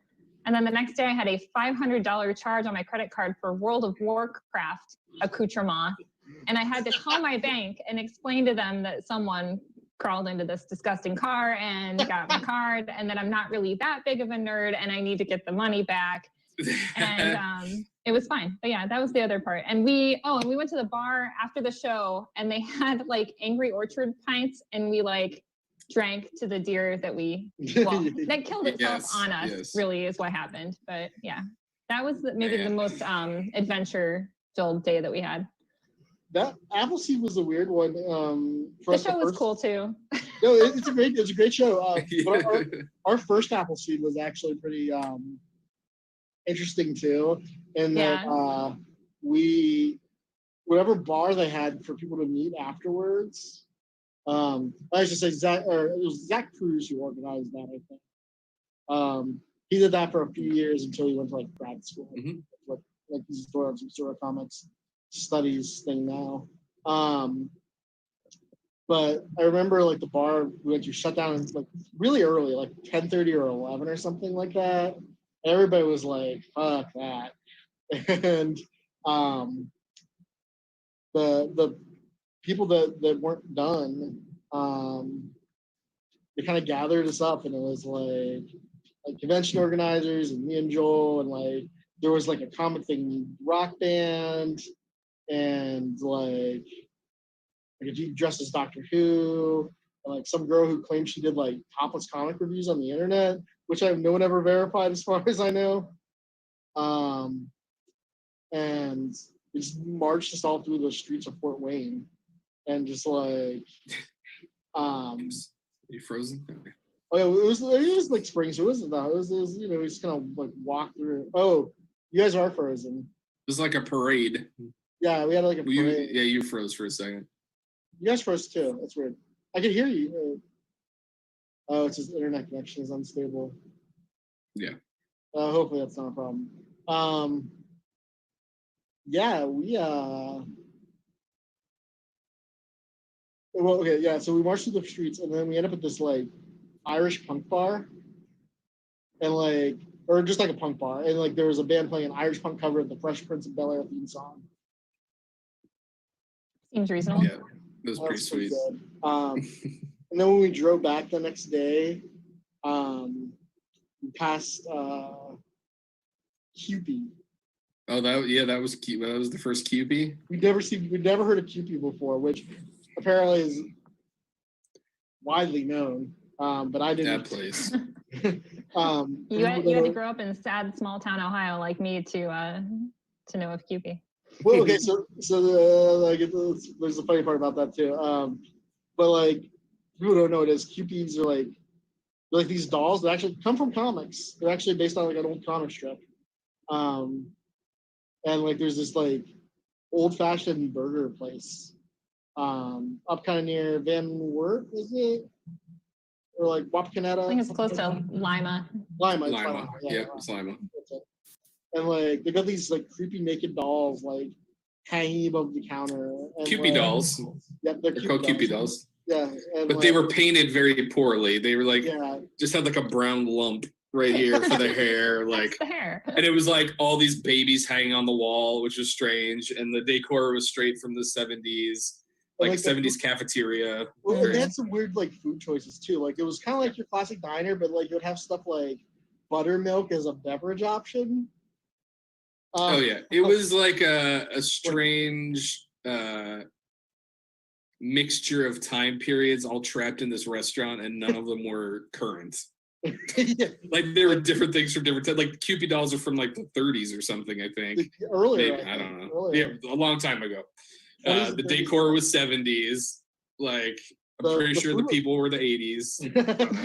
The food was definitely like very like 50s, 60s. Like yeah, and sugar and cream. They had sugar and cream pie. Yeah, which was really like raisin pie. Kraft sandwich. Oh yeah. Or a vegetable sandwich, I think was one. It was just like lettuce and tomato and onions on bread or something like that. Yeah, it was like like lettuce and tomato and onion. What's a vegetarian? And a slice of cheese. Yeah. Oh yes, slice of cheese, of course. And that was like the vegetarian sandwich. Yeah. Like, which is very. So every time we went to that show, we stopped there from there on. Yeah. Well, and what's funny is like came back home from that and like we saw that and like a weird kid's like Chuck E. Cheese place called like Squirty Worm. And we like Squirmy Worm, something like that. Yeah. Yeah, Squirty Worm. People from Lima know what that is because I've talked to them about it. well, so the thing was like there was the girl I was dating at the time was like from up there. So like I get home and she comes over and I'm telling her about like this weird stuff we saw. She's like, yeah, that's just Cupid. Yeah, it's just Squirty Worm. And I'm just like, like yeah, that's normal stuff. I went there all the time as a kid. But like, I remember I bought a bunch of souvenirs from Cupid too. I got like a coffee. I still have the coffee mug and this weird little wooden version of the building, which isn't that building. It's some other Cupid building. I wish I had. I mean, it wasn't a great building, but I wish that was nostalgia for a place you've never been. Yeah. Yeah. I was like, no one's gonna believe what this place is. This is ridiculous. But then it was like, yeah, Cupid, idiot. Like everybody's heard of it apparently, except us. Space memories. Wait a minute, that's not space. Actually, another good one was those first couple years of Independence Day when we were in the alley. Yes. Oh yeah, Independence Day was the best. When Independence Day wasn't a piece of garbage. Yeah, that's right, people. Was the best. Was. The downtown space, the downtown Independence Day was where it's at. It was so good. That was what I liked a lot because we like got to meet a lot of comics, like not comics people. You get to reach out to a whole new audience and like you can convert people. And you can sneak off and see like a band. Like I saw a bunch. Or have to scream over a band. Well, that was all part of the charm, though, man. That was what it was. See, that was the thing that when we were in the alley, though, we didn't have to scream over the band. Right. Like, but that was like it felt like a I don't know, like people decided to put together a show the day before, but it turned out really well because it was all the electricity was just extension cords, and you had to bring your own lights. Yeah. And like just everybody just kind of pitched in. I don't know. It was man. I remember the table next to us was empty, so we had a bunch of room to sprawl out and like. But a giant roll of paper. You do the Crayons. crayons. Yeah, we had it was from my wedding that year, just like a couple months prior, because it was 2011. We had like butcher paper on the tables for people to draw, so we brought the leftovers and just had people playing with crayons and drawing stuff, and it was super fun. I mean, all sorts of people came up and were like, "Oh, what are you guys doing?" And it was just a good way to get to meet new people and talk to people, and then they'd be like, "Oh, what do you guys do? Like, what's this all about?" And boom, we have new comics readers. That was so Yeah. fun. That's the stuff, like, that's always like, I kind of feel like that was like maybe to kind of tie some things together, since we're hitting around an hour. I feel like that's kind of like one of our big kind of commonalities, is that we were trying to aim for a wider kind of audience, maybe.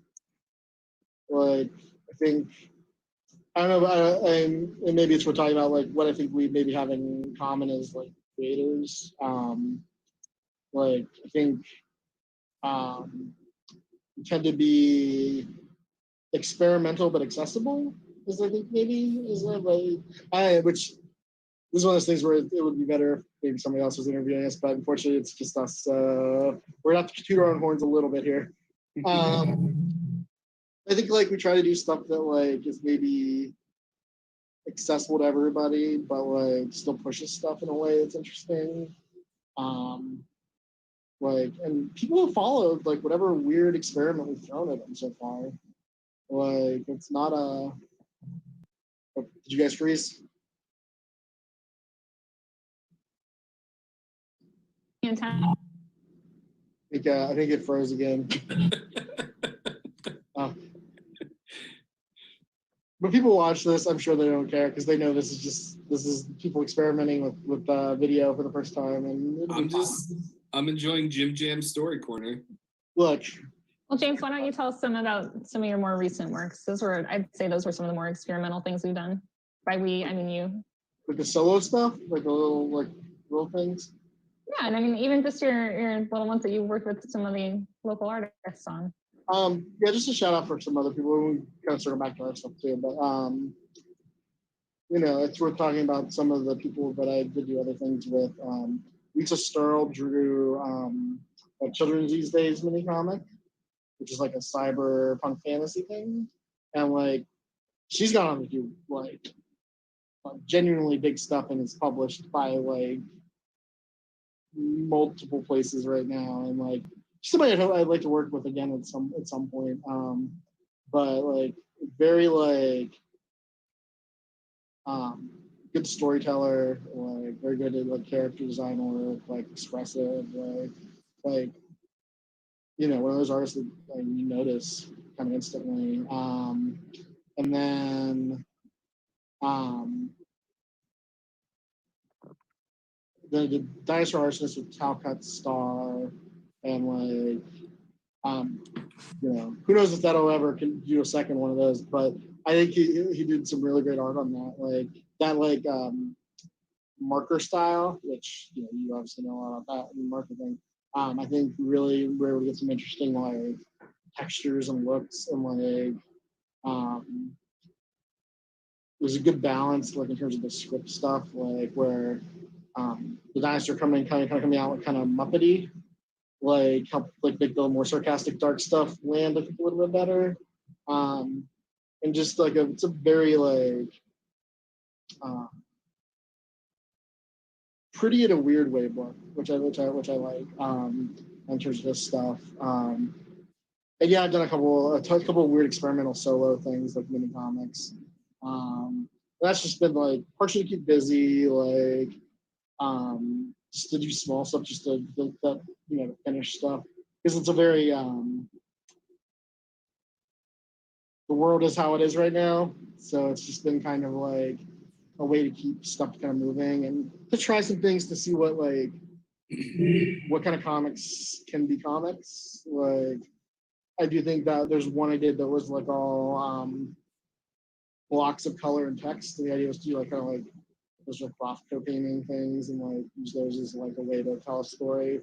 And like I think whether it's good or not, it's an interesting experiment, and like and I think it's proves you can do it. Like whether somebody else can do it better, I don't know. But like it's interesting. But it's interesting stuff. But yeah, that's some of the sidey type things. Yeah, I don't know.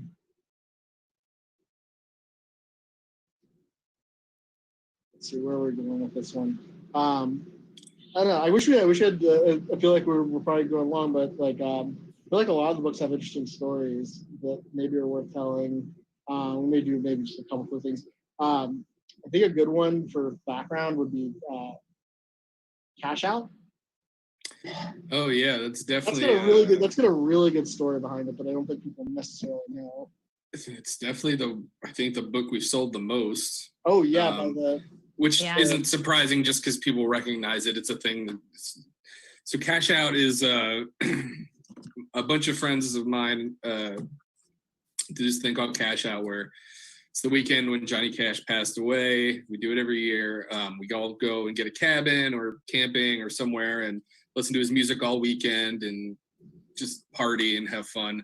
So for the 10th year, I wanted to do something special, and I was like, hey, we should do a comic. And so we got, a bunch of the people that go to Cash Out. James and Katie contributed awesome stuff.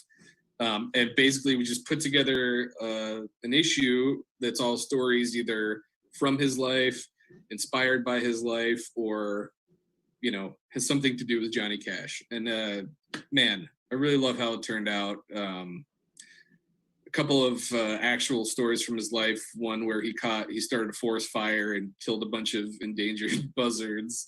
The story that isn't even correct in the movie, in the Walk the Line movie.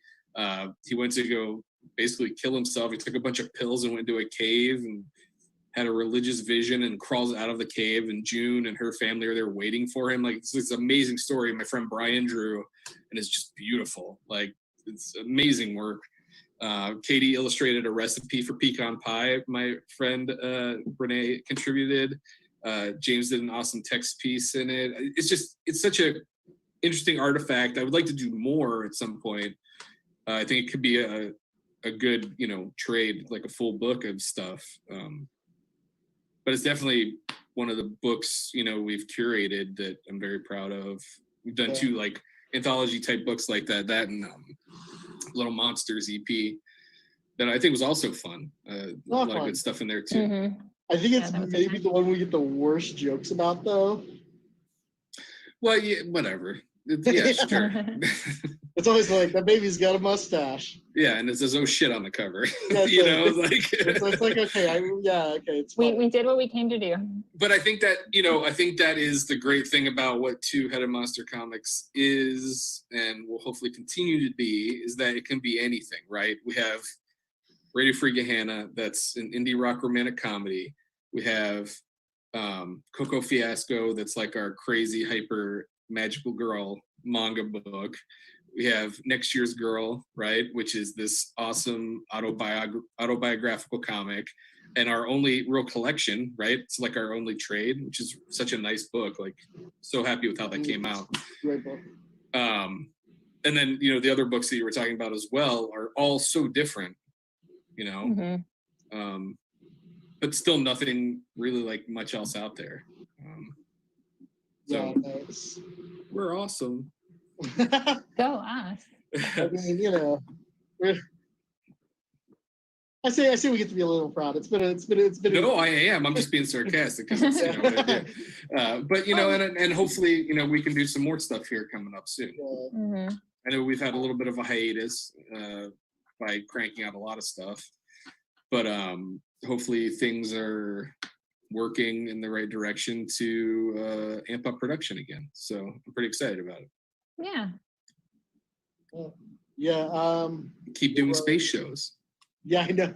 Virtual or in person, hopefully a lot of people watch this video and, we get to see them in person someday when a vaccine exists. That's right. I guess, I don't know, what are we gonna call the time after this? Do we call them the after times? Like, everybody's using before times right now for like before 3 months ago. I just like the concept of an after time. I'd like to just continue fantasizing about that for right now before we name it. Yeah, things don't get named until they're done, right? Until they happen, until they're reality. Yeah, it's a while. Mm-hmm. Well, you know, like, I mean, our entire purpose is imagination, right? Like, so we kind of have to, it's a little bit our jobs to do like the after times, to say there's an after times. Sure. We'll be the ones to find the vaccine so we can get there. How about that? That is definitely not. That'll add some variety into our comics. I don't think Immunology comics, #1. there's a whole. We will immunize you to boredom. That's right. Graphic medicine is like a whole big like thing right now. Like, that's Graphic medicine? yeah, like as a genre. Sweet. Maybe. We can talk about that. We can talk about that after later. Like, We'll take this offline. Yeah. but yeah, definitely we should be in charge of science. I don't think any of us will be good at that. Well, I'm totally. Thanks for the vote of confidence, James. Jerk. I don't know about you guys, but I majored in journalism. So I am not required. I'm not expert in curing diseases. Not yet. Anyhow. Okay. Good job, people. I will Likewise. end Yes. the recording now. Everybody have a good day. And Thanks for watching. bye, Thanks. everybody. Thanks for hosting. Good to see you Yes, guys. thank you, James.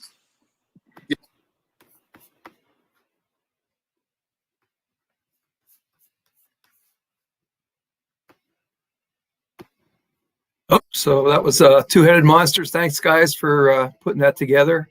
And your checks are in the mail for all the nice things you said about me in space. So I appreciate that. Give me a second. I'm going to queue up our next program.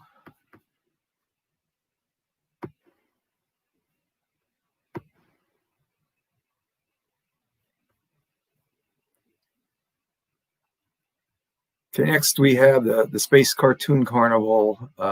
It's about 12 comic readings from some of the exhibitors. So here we go.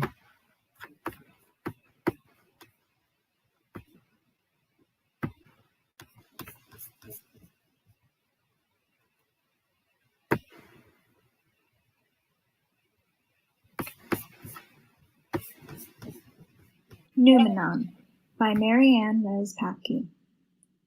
On a boat there was a whale, and in that whale there was a bird, and the bird was Aslo Hozan, the moon. Long ago, Aslo, spirit of wisdom, and Hozan, inkling of inspiration, were sailing together on a sea. The sea was made of stones, and in each stone there was a leaf, and all the leaves together made a boat.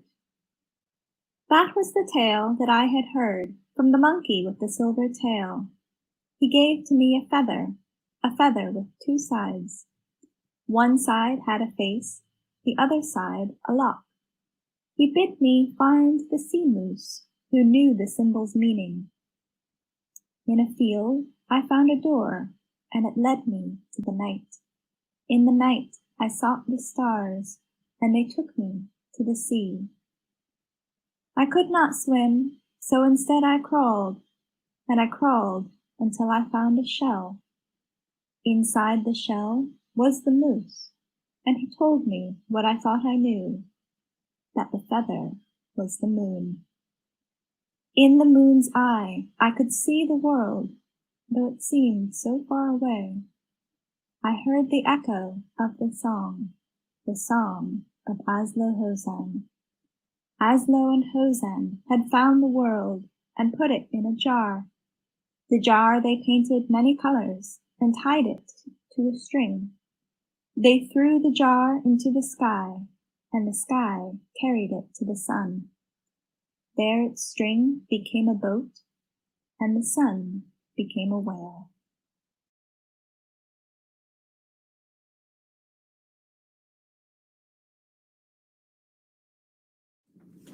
America's laid-off superhero, the amazing Cynical Man. Space race in your face!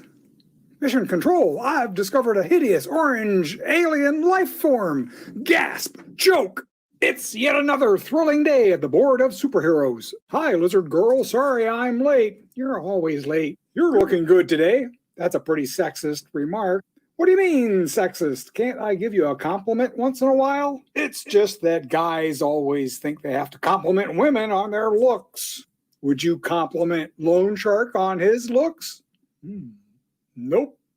There, see? Ring. Are you going to answer that? No way. Ring. It's probably only Board Man. Eventually, he'll just hang up and call somebody else. If you don't answer it, I will. Be my guest. Hello. No, this is Lizard Girl. You want Cynical Man. It's Board Man. Tell him I'm not here. He says he's not here. He wants to see you in his office. Tell him I'm on assignment. He's on assignment. Where? I don't know. Somewhere on the moon. He's on the moon. He says, how did you get there when the rocket launch isn't for an hour yet? What rocket? What rocket? The rocket that Professor Quidley built for Donald Trump's Space Force to beat the Chinese to the moon. This I gotta see. What's this I hear about a moon rocket? Never mind, he's here now. Put on this space helmet. What for? Get into the golf cart. What for? You're going to be our first Space Force pilot. Oh, because I am so brave and adventurous? No, because you are cheap and expendable. Oh, well, enjoy the ride. I got a bad feeling about this. 10, 9, 8. Wait, I changed my mind. 7, 6, 5, 4, 3, 2, 1. Blast off. Boosh. Swing. Well, how do you like the trip so far? Over. I kind of barfed. Where's the bathroom? In the back. Over. All the amenities of home. Do you mind? What's Donald Trump doing in my bathroom? I'll check the telemetry. No, don't! Ugh! I came along to be the pilot. I'm supposed to be the pilot. Going to the moon was my idea, but I've got the space helmet. I'll make you a deal. I'll be the pilot, and you can be the first one to step on the moon. Deal? Whatever. A deal's a deal. Big deal. Yeah, this is great. Isn't this great? This is the greatest moonshot ever because I'm so great. Great. I'm already bored. Let's put on some music. I'm the pilot, so I get to pick the station. 3 days of classic rock later. Whoosh. You go first to make sure it's safe for me. I'm supposed to go first. Okay, you can come out now. Look at me, first man on the moon. I was here first. Too late, I already tweeted it. Anyway, what about Neil Armstrong and Buzz Aldrin in 1969? That was fake. The moon rocks? Fake. The 24/7 news coverage? Fake. The phone call from Nixon? Well, that was real, but he was fake. You're loony. Let's just plant the flag and get out of here. I'm missing Star Trek reruns on TV. Oh no, we forgot the flag. Good thing I always carry an extra flag for emergencies. A Russian flag.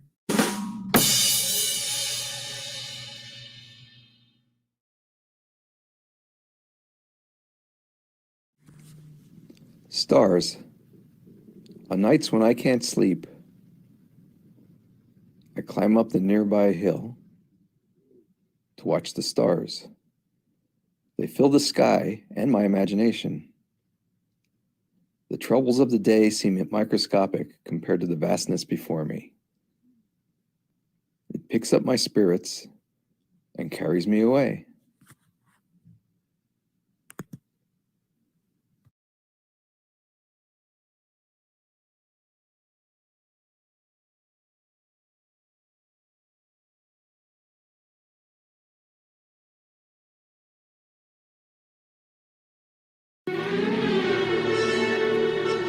It all began innocently enough. Unavailable. Must be a telemarketer. This new caller ID is a big-time godsend-a-rooney. But unsuspecting apartment dweller Cornelia Dodson could not have foreseen the consequences of such a device. Coming. Good afternoon, dear lady. Have you considered switching to a different phone system? Hey, I thought your door-to-door guys were history. That would be the case if those infernal caller IDs weren't killing the telemarketing industry. That in addition to the national do not call list. As a result, we had revived the lost art of door-to-door sales. Well, forget it. I'm not buying squat. But madam, if you join up with ZT&T today, we'll give you a free fuller brush. Not only that, you also get a year's supply of turtle wax. Let me read you the legal disclaimer. This offer prohibited where void. Allow 4 to 6 solar eclipses for delivery. Money back guarantee if pigs fly. Do not drink or operate heavy machinery while operating this product. Do not fold, spindle, or mutilate. Not available in states beginning with the letters Q, R, J, L, X, Z, or the number 4. Not responsible for severe hair loss. Ask your doctor if ZT&T is right for you. No animals were harmed during the selling of this product. Please stop. My ears are hurting. Why don't you clowns admit it? You're a pest and you lost the war. Oh, really? Well, let me ask you something. How did you find out about caller ID? Well... Answer me! All right, doggone it. I heard about it from a telemarketer. So you have reaped rewards from our services and used them to turn against us. My, what utter gratitude. Oh, guilt. But I'm happy with my phone service. A compromise can always be reached. And so our heroine agrees to join the Tweety Bird Wall Clock of the Month Club. Oh, sweet. This one molts every 12 hours.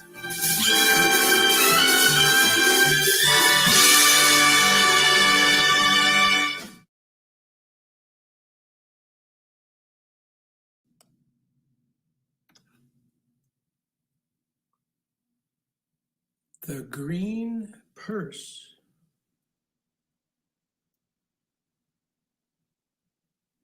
Copenhagen was very pleasant in June, but Claudine had spent the entire afternoon in nonstop sightseeing. Returning finally to Hotel Kong Arthur, she was dead tired and craving a shower. Practically stumbling into her suite, Claudine leaned on the door and shed her afternoon dress. She turned the shower to steaming hot and ventured within. Immersed in the gently falling water, she lost track of the time. Later, as she towed herself off, she was astonished to learn that a full hour had elapsed. Reclining on the couch, she took up the guidebook to find a place for dinner. She wanted something upscale, but not too expensive, and not too public for dining alone. It was then that she noticed a green purse sitting on the counter next to the door. Claudine's first thought was that this green bag wasn't her style. Her own white leather purse was considerably less flamboyant. In fact, she quickly realized the green bag must belong to someone else entirely. She hastily checked that the door was locked and that nobody was hiding in the suite. Then she gave the mystery purse a closer inspection. It was a Louis Vuitton, which no woman would casually misplace. Reluctantly perusing the contents, she found a makeup mirror, cosmetics, a hairbrush and comb, sunglasses, and a Copenhagen street map, but nothing identifying the owner. Front desk, can you send someone up? I'll explain when they get here. Claudine dressed and combed her hair. Soon there was a knock on the door. It was the night manager and a boy from housekeeping who looked no older than her son. She showed them in and explained the situation. Are you sure there wasn't already here when you checked in? I'm certain I would have noticed. On the contrary, the purse appeared between the time I returned this afternoon and when I finished my shower. But Madame, housekeeping staff have lockers. They don't carry purses while working. Sigh. I don't know what happened. Maybe you double booked the room? That's not actually possible, but let's put aside speculation. What if we change the lock code for your room? Would that help you feel more secure? Can I get the new key card at the front desk when I leave? Yes, of course. I'll go handle it now. What about the purse? Aren't you taking it with you? Madame, you should hold on to it. The owners might come looking for it, or you might remember how it got here. I don't want a strange woman's purse in my room. Of course not. I'll take this to Lost and Found. Good evening, madam. They didn't believe me. They took one look at me and thought I was a confused old widow. Later that evening, Claudine was seated in the dining room of Det la Apotheke, which the menu informed her was the city's oldest and most storied restaurant. Contemplating the eatery's odd, unkempt decor, her mind went to the Louis Vuitton bag. How would its mysterious owner have regarded this place? Throwing back her head, she assumed an air of privilege. I think that clown is staring at us. Huh? Well, if he's expecting Hans Christian Andersen, then we probably don't measure up. Ha! I see you've read the back of the menu. How are you enjoying our fair city? It's so very quaint and perfect. The people couldn't be nicer. This was going to be a family vacation, but the children had to cancel, so I'm traveling alone. Despite that, or perhaps because of it, I've had a very good time. I'm Claudine, by the way. Axel. At 8:30 the next morning, Claudine received a call from the night manager, asking if he could drop by her room for a minute. She consented and minutes later answered his knock. The young man from housekeeping was with him. Ma'am, regarding the purse, investigations by the police and ourselves determined what actually happened. There was an incident on an upper floor. A person actor victimized one of our guests. While escaping down the stairs, he stripped the purse of valuables. The bag itself is worth more than what he took, but he didn't want to be caught with it. Running past your room, he ditched the bag in a housekeeping cart. When the housekeeper, Judy, found the bag, she thought it had dropped out of your closet, so she placed it on the counter. Judy conveys her apologies. It was a natural mistake, of course. In any event, the hotel wishes to compensate you for your troubles. Would you accept this bottle of champagne, compliments of the Kong Arthur? Thank you, gentlemen. Axel, do you enjoy champagne? For breakfast? Why not?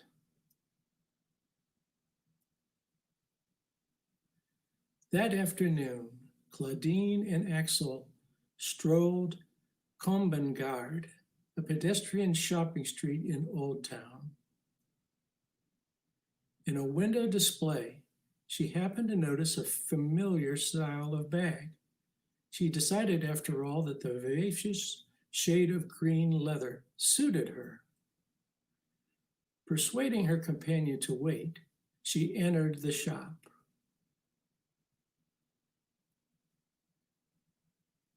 Story, art, and narration by Joe Zabel. http://www.joezabel.com.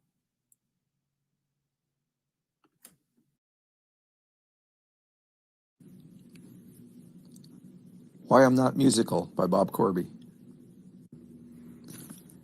When I was a kid, I really wanted to play the guitar. When I asked my parents about it, they would say something like, "Sorry, honey, we really don't have the money right now." I knew my parents were hard workers, doing the best they could for me and my brother and my sister. So I went on playing the air guitar and continued to ask now and then, receiving similar responses. Then in third grade, Sister Joseph Mary, or Mary Joseph, I can't remember which, said, "Today, children, we will receive a musical aptitude test to see which of you is musically gifted." I saw this as my opportunity to show my parents my enormous potential for music. They would be so amazed at my potential, they would have to agree to guitar lessons. Sister Joseph Mary, or Mary Joseph, took us single file over to the church basement, where she introduced us to Mr. Music Tester Guy. Children, this is Mr. Music Tester Guy. Sorry, my recollection of names from that long ago is pretty vague. He will be performing the testing.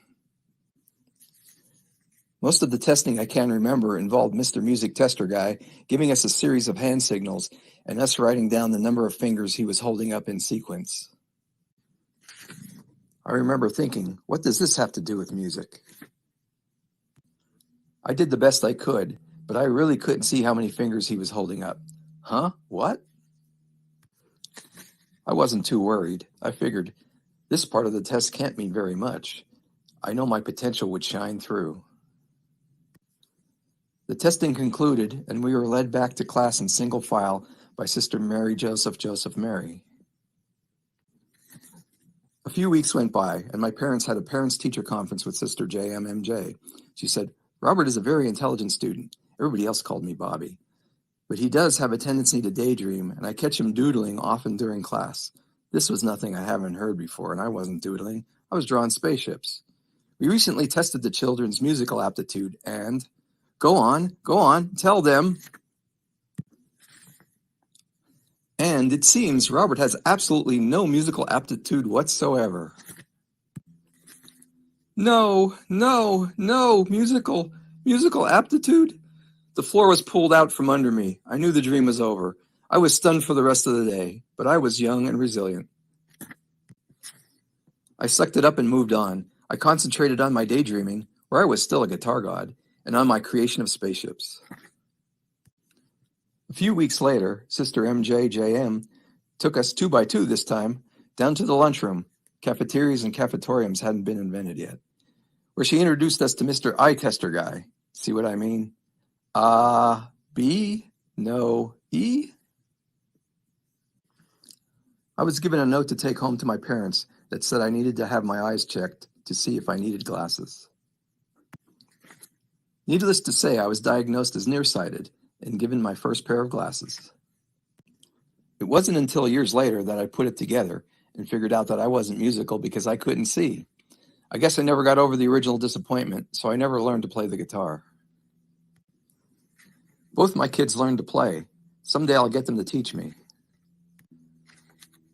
In the meantime, I still have the air guitar. Dad, cut it out.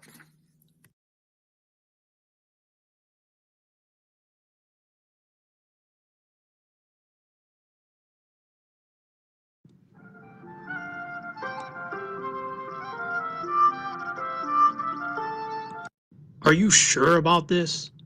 We have no choice but to bring the fight to them.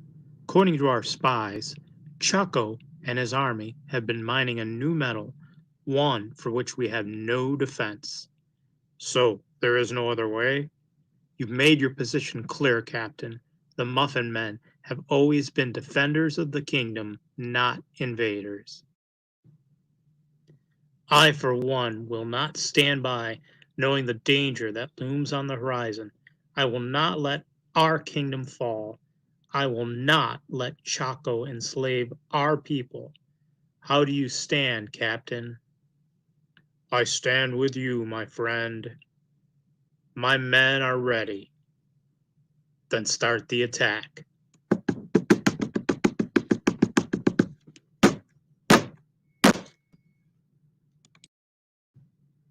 Abisco, what is taking so long? The enemy is outside the gate. I'm almost done, my lord. 'Tis a strange metal. Extra care must be taken with this incantation.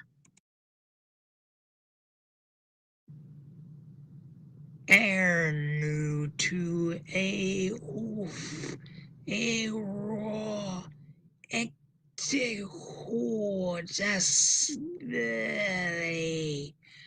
Asar,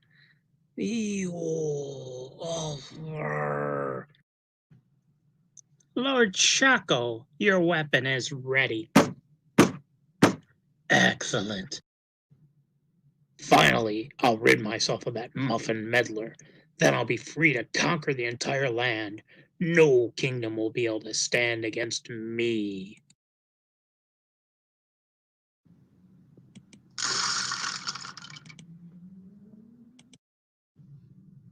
The Muffin Men have smashed their way in. Time for me to take to higher ground. Abisco, you will cast your evil spells no more. Muffin Men, attack! Yeah! Get 'em! Yeah! Your reign of terror is over. Palmar, you were a fool to come here. You're in my domain now. What the? It can't be! He cut through the Widowmaker like it was paper. Ha! Your puny weapon is no match for my enchanted sword. I'll cut you in half just as easy as I did your sword. Magic? I should have guessed.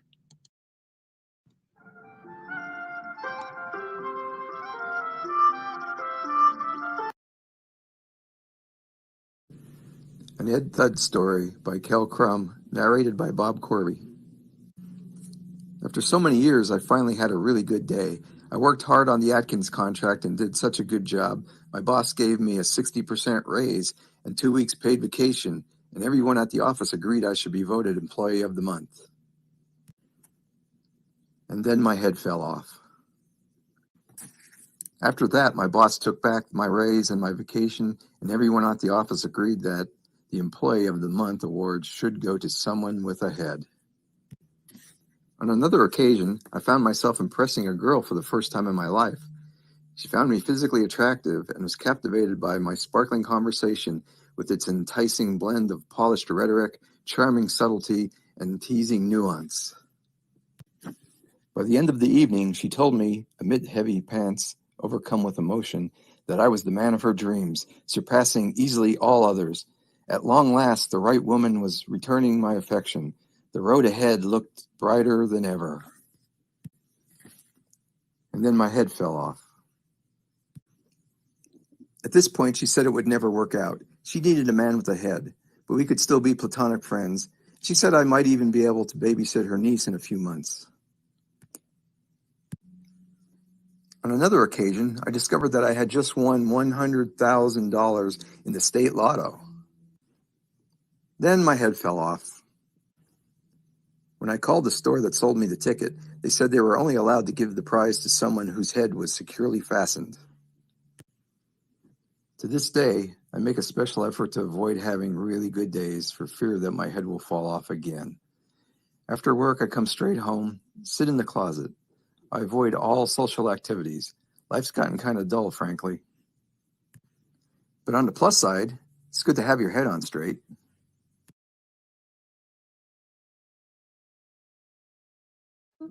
My name is Molly Durst. I'm going to be reading my book, Jonah and Hugo, for you.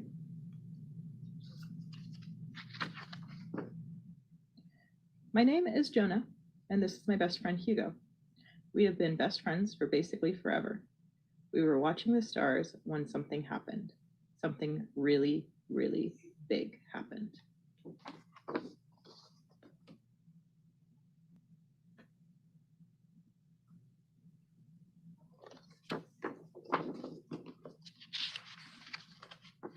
Of course, I kept a calm and level head.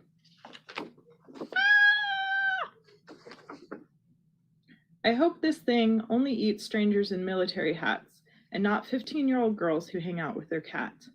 Another one, a smaller one, and it's headed right towards us.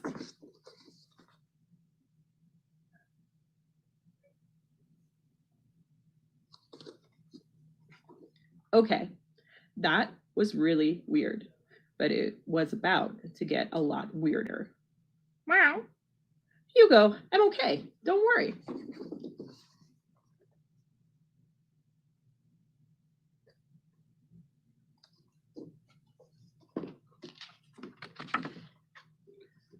What are these things? Pillbugs? Why are they so big? They don't seem to be hurting anything, just digging in the trash like little ones dig in dirt. Hugo, Come on down. Are you a scaredy cat? Okay, now that is just rude, Hugo. Bzz. Alarm activated.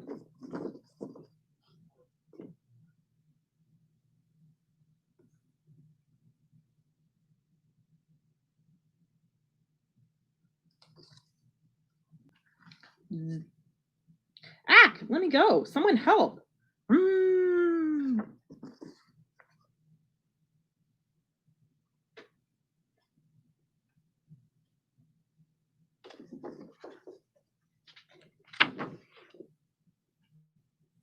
Air raid warning. Seek shelter. What the? Who is shooting at us?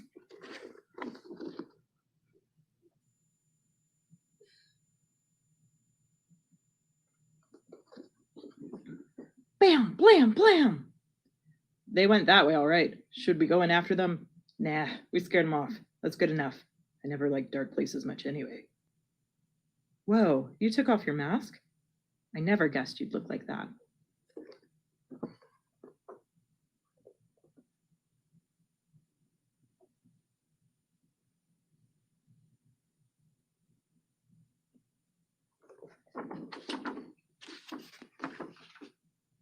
You look human with all this weird stuff. I guess you had dealy bobbers or something. We heard the alarm, so we came right away. The troops are in pursuit of the rift whales, not us. You speak English? I don't. All lingual translation device. Catch. Sweet. The alarm must have had one of these in it too.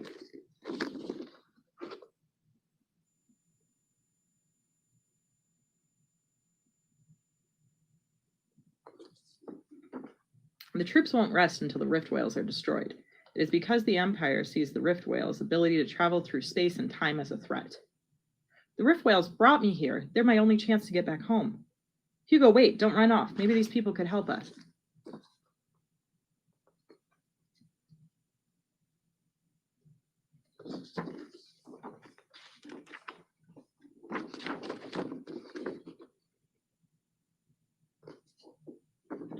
Meanwhile, Jonah's mom is waking up. Again with the toys everywhere, Jonah? She's too old to be doing this. What gets into that child?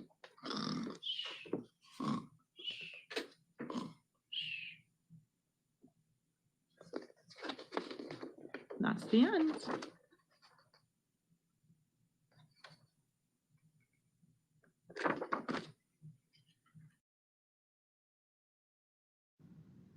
No, it's true. But it can't be. That mummy is alive. Mummies that come alive. Treasures that vanish without a trace. Nightingale battles the sorcery of ancient Egypt as she faces off against the reincarnated spirit of the legendary Queen of the Nile, Cleopatra. Can Nightingale and Detective Brown discover the mystery at the museum? So, this is our suspect? A 3,000-year-old mummy?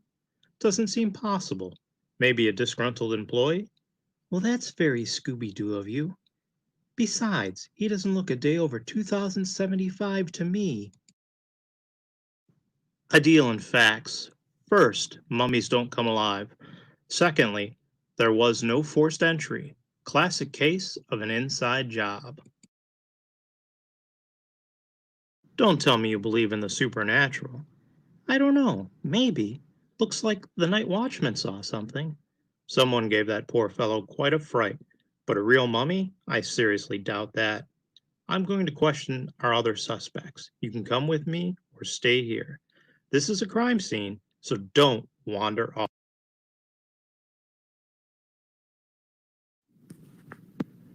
The city. We moved here years ago, two kids from a small town with a baby in tow. Us against the world, but the city wasn't against us. Being here seemed right. Bigger than we were used to, but somehow welcoming and comfortable. We grew with the city in love and numbers. The kids prospered, grew, and were on their own before we knew it. Painful, but satisfying. And then you were gone. The city's not as bright a place without you. I'm alone. And there are things that still need to be done here. Still us against the world. I will do my damnedest. This is still the place to do it. I want to make you proud.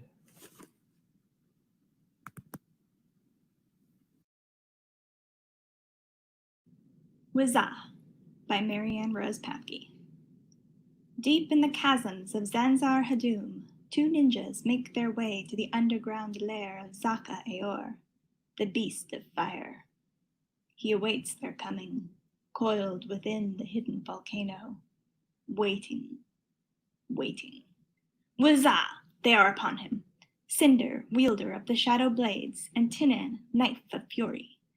The ninjas spin into action, though Zaka Aor will not so easily fall. He twists and flickers as a flame, an equal match to his assailants. The battle persists for a night and a day, Cinder and Tinan's strength beginning to fade. But Zaka Aor, beast of fire, shows no signs of weariness. The volcanic fires burn brightly all about them, and the ninjas are forced to retreat. The beast permits them to depart, satisfied with their defeat. He recedes once more into the deep to feed the flames of evil. Cinder and Tinan, their mission failed, seek out a way to defeat the beast.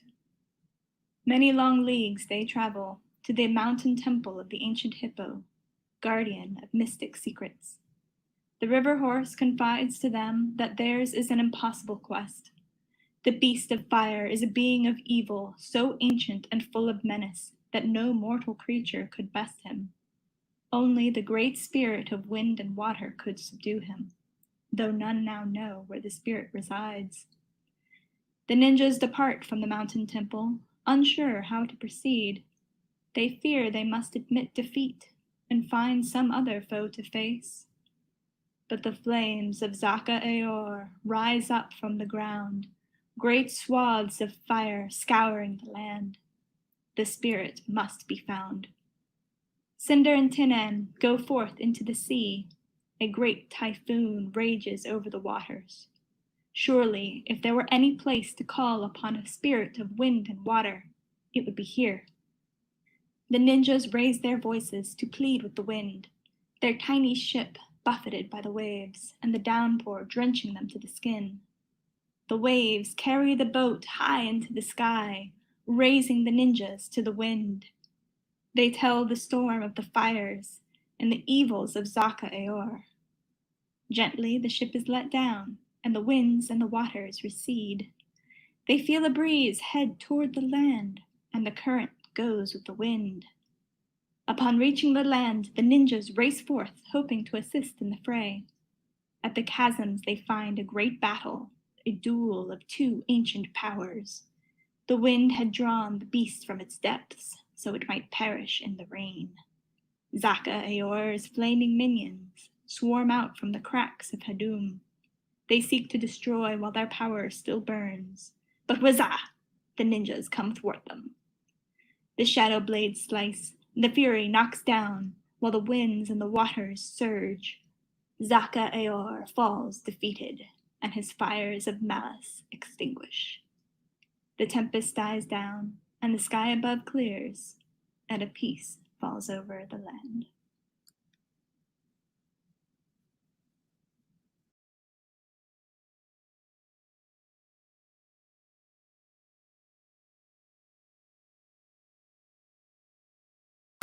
Our story today concerns young and single apartment dweller Cornelia Dodson, who sat down in front of the television one evening, not expecting a news interruption. We interrupt Melrose Place to bring you a special report.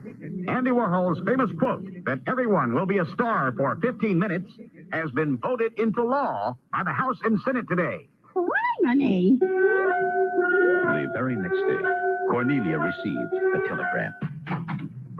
Let's see. I wonder what this is all about. Greetings. You've been drafted to serve your time as a 15-minute celebrity. Please report to New York at the date, time, and specified location below. You're commissioned to fill in for Ginger Spice for a Spice Girl U.S. tour. Sincerely, Uncle Sam. Well, what do you know? That means I'm Corny Spice. And so, starry-eyed Cornelia Dodson, a.k.a. Corny Spice, reported to the Big Apple to perform her civic duty. I Hi there, I'm Cornelia, number SF114386. Are you the guy I'm supposed to see here? Yes, I'm Landers, your assigned agent. Let's look you over here. Bit short, flat-chested, but workable. We don't have much time, Miss Dotson. Your celebrity's scheduled to begin in exactly 2 hours and 43 minutes from now. Report to Studio H for emergency hairstyling, makeup, rhinoplasty, and collagen. Chop, chop. 2 hours and 41 minutes later. Oh, that's exquisite. Look how I highlighted your cheekbones. Don't you feel like a masterpiece? I never had my Adam's apple pierced before. When does it stop bleeding? Time, Miss Dotson. Hurry. You're due to become a star in less than 2 minutes. Report to Studio K immediately. In less than 2 minutes, Corny Spice's star had officially rose, kicked off with a photo shoot and a People magazine interview. Hold still, Corny. Super. Atta girl. That's great. Here's one for all the fighting boys in Kokomo or wherever there's a war going on. Tell us, Corny Spice, would you ever do a nude scene in a movie? Well, it depends on who the male lead is. I think... Hi, Miss Dotson. You've already used up your first 5 minutes. You need to report to makeup again because your mascara's running and you're on with Letterman. Yes, the David Letterman Show. With 4 minutes and 18 seconds left, Cornelia Dotson had most certainly hit the big time. So anyway, Dave, since my fans have been so good to me, I want to give something back by saving the spotted whales and helping old people by buying them more Hickory Farms gift bags. That's what I really, really want. Of course, I also really, really want to direct someday. And hey! Time, Miss Dotson. Please leave the stage and don't say anything more today. I'm sorry, but government orders are that we succinctly time your celebrity, and unfortunately, the Letterman interview finished up your remaining minutes, leaving us, of course, with no choice but to draft a newcomer for the actual tour with the Spice Girls. One of our representatives will deliver you to your proper place in history. And so Corny Spice was escorted to her final destination. Here you go. Thank you for your contribution to the entertainment industry. Sure is dark in here. Hello. Oh, hi. I'm Corny Spice. Who are you? I'm Jenny McCarthy. Corny Spice, I was such a fan of yours 20 minutes ago, but boy, do you suck now.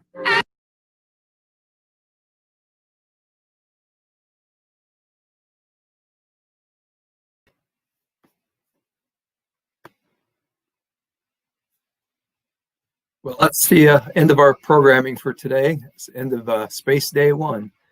I neglected to mention one thing earlier today when I did the introductions.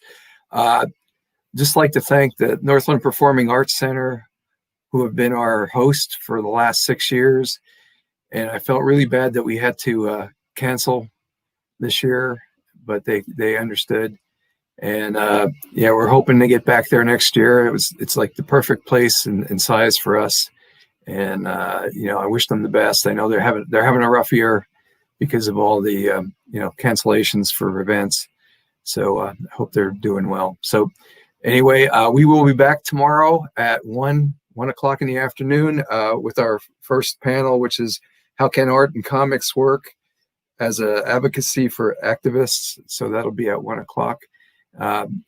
Everybody, just good night, and hope you see you tomorrow. And don't forget the comics market is still open. I'll be open for the rest of the week, another week or so. So if you haven't been over there, there's a lot of great work to take a look at. So I will see you tomorrow morning or tomorrow afternoon. Bye.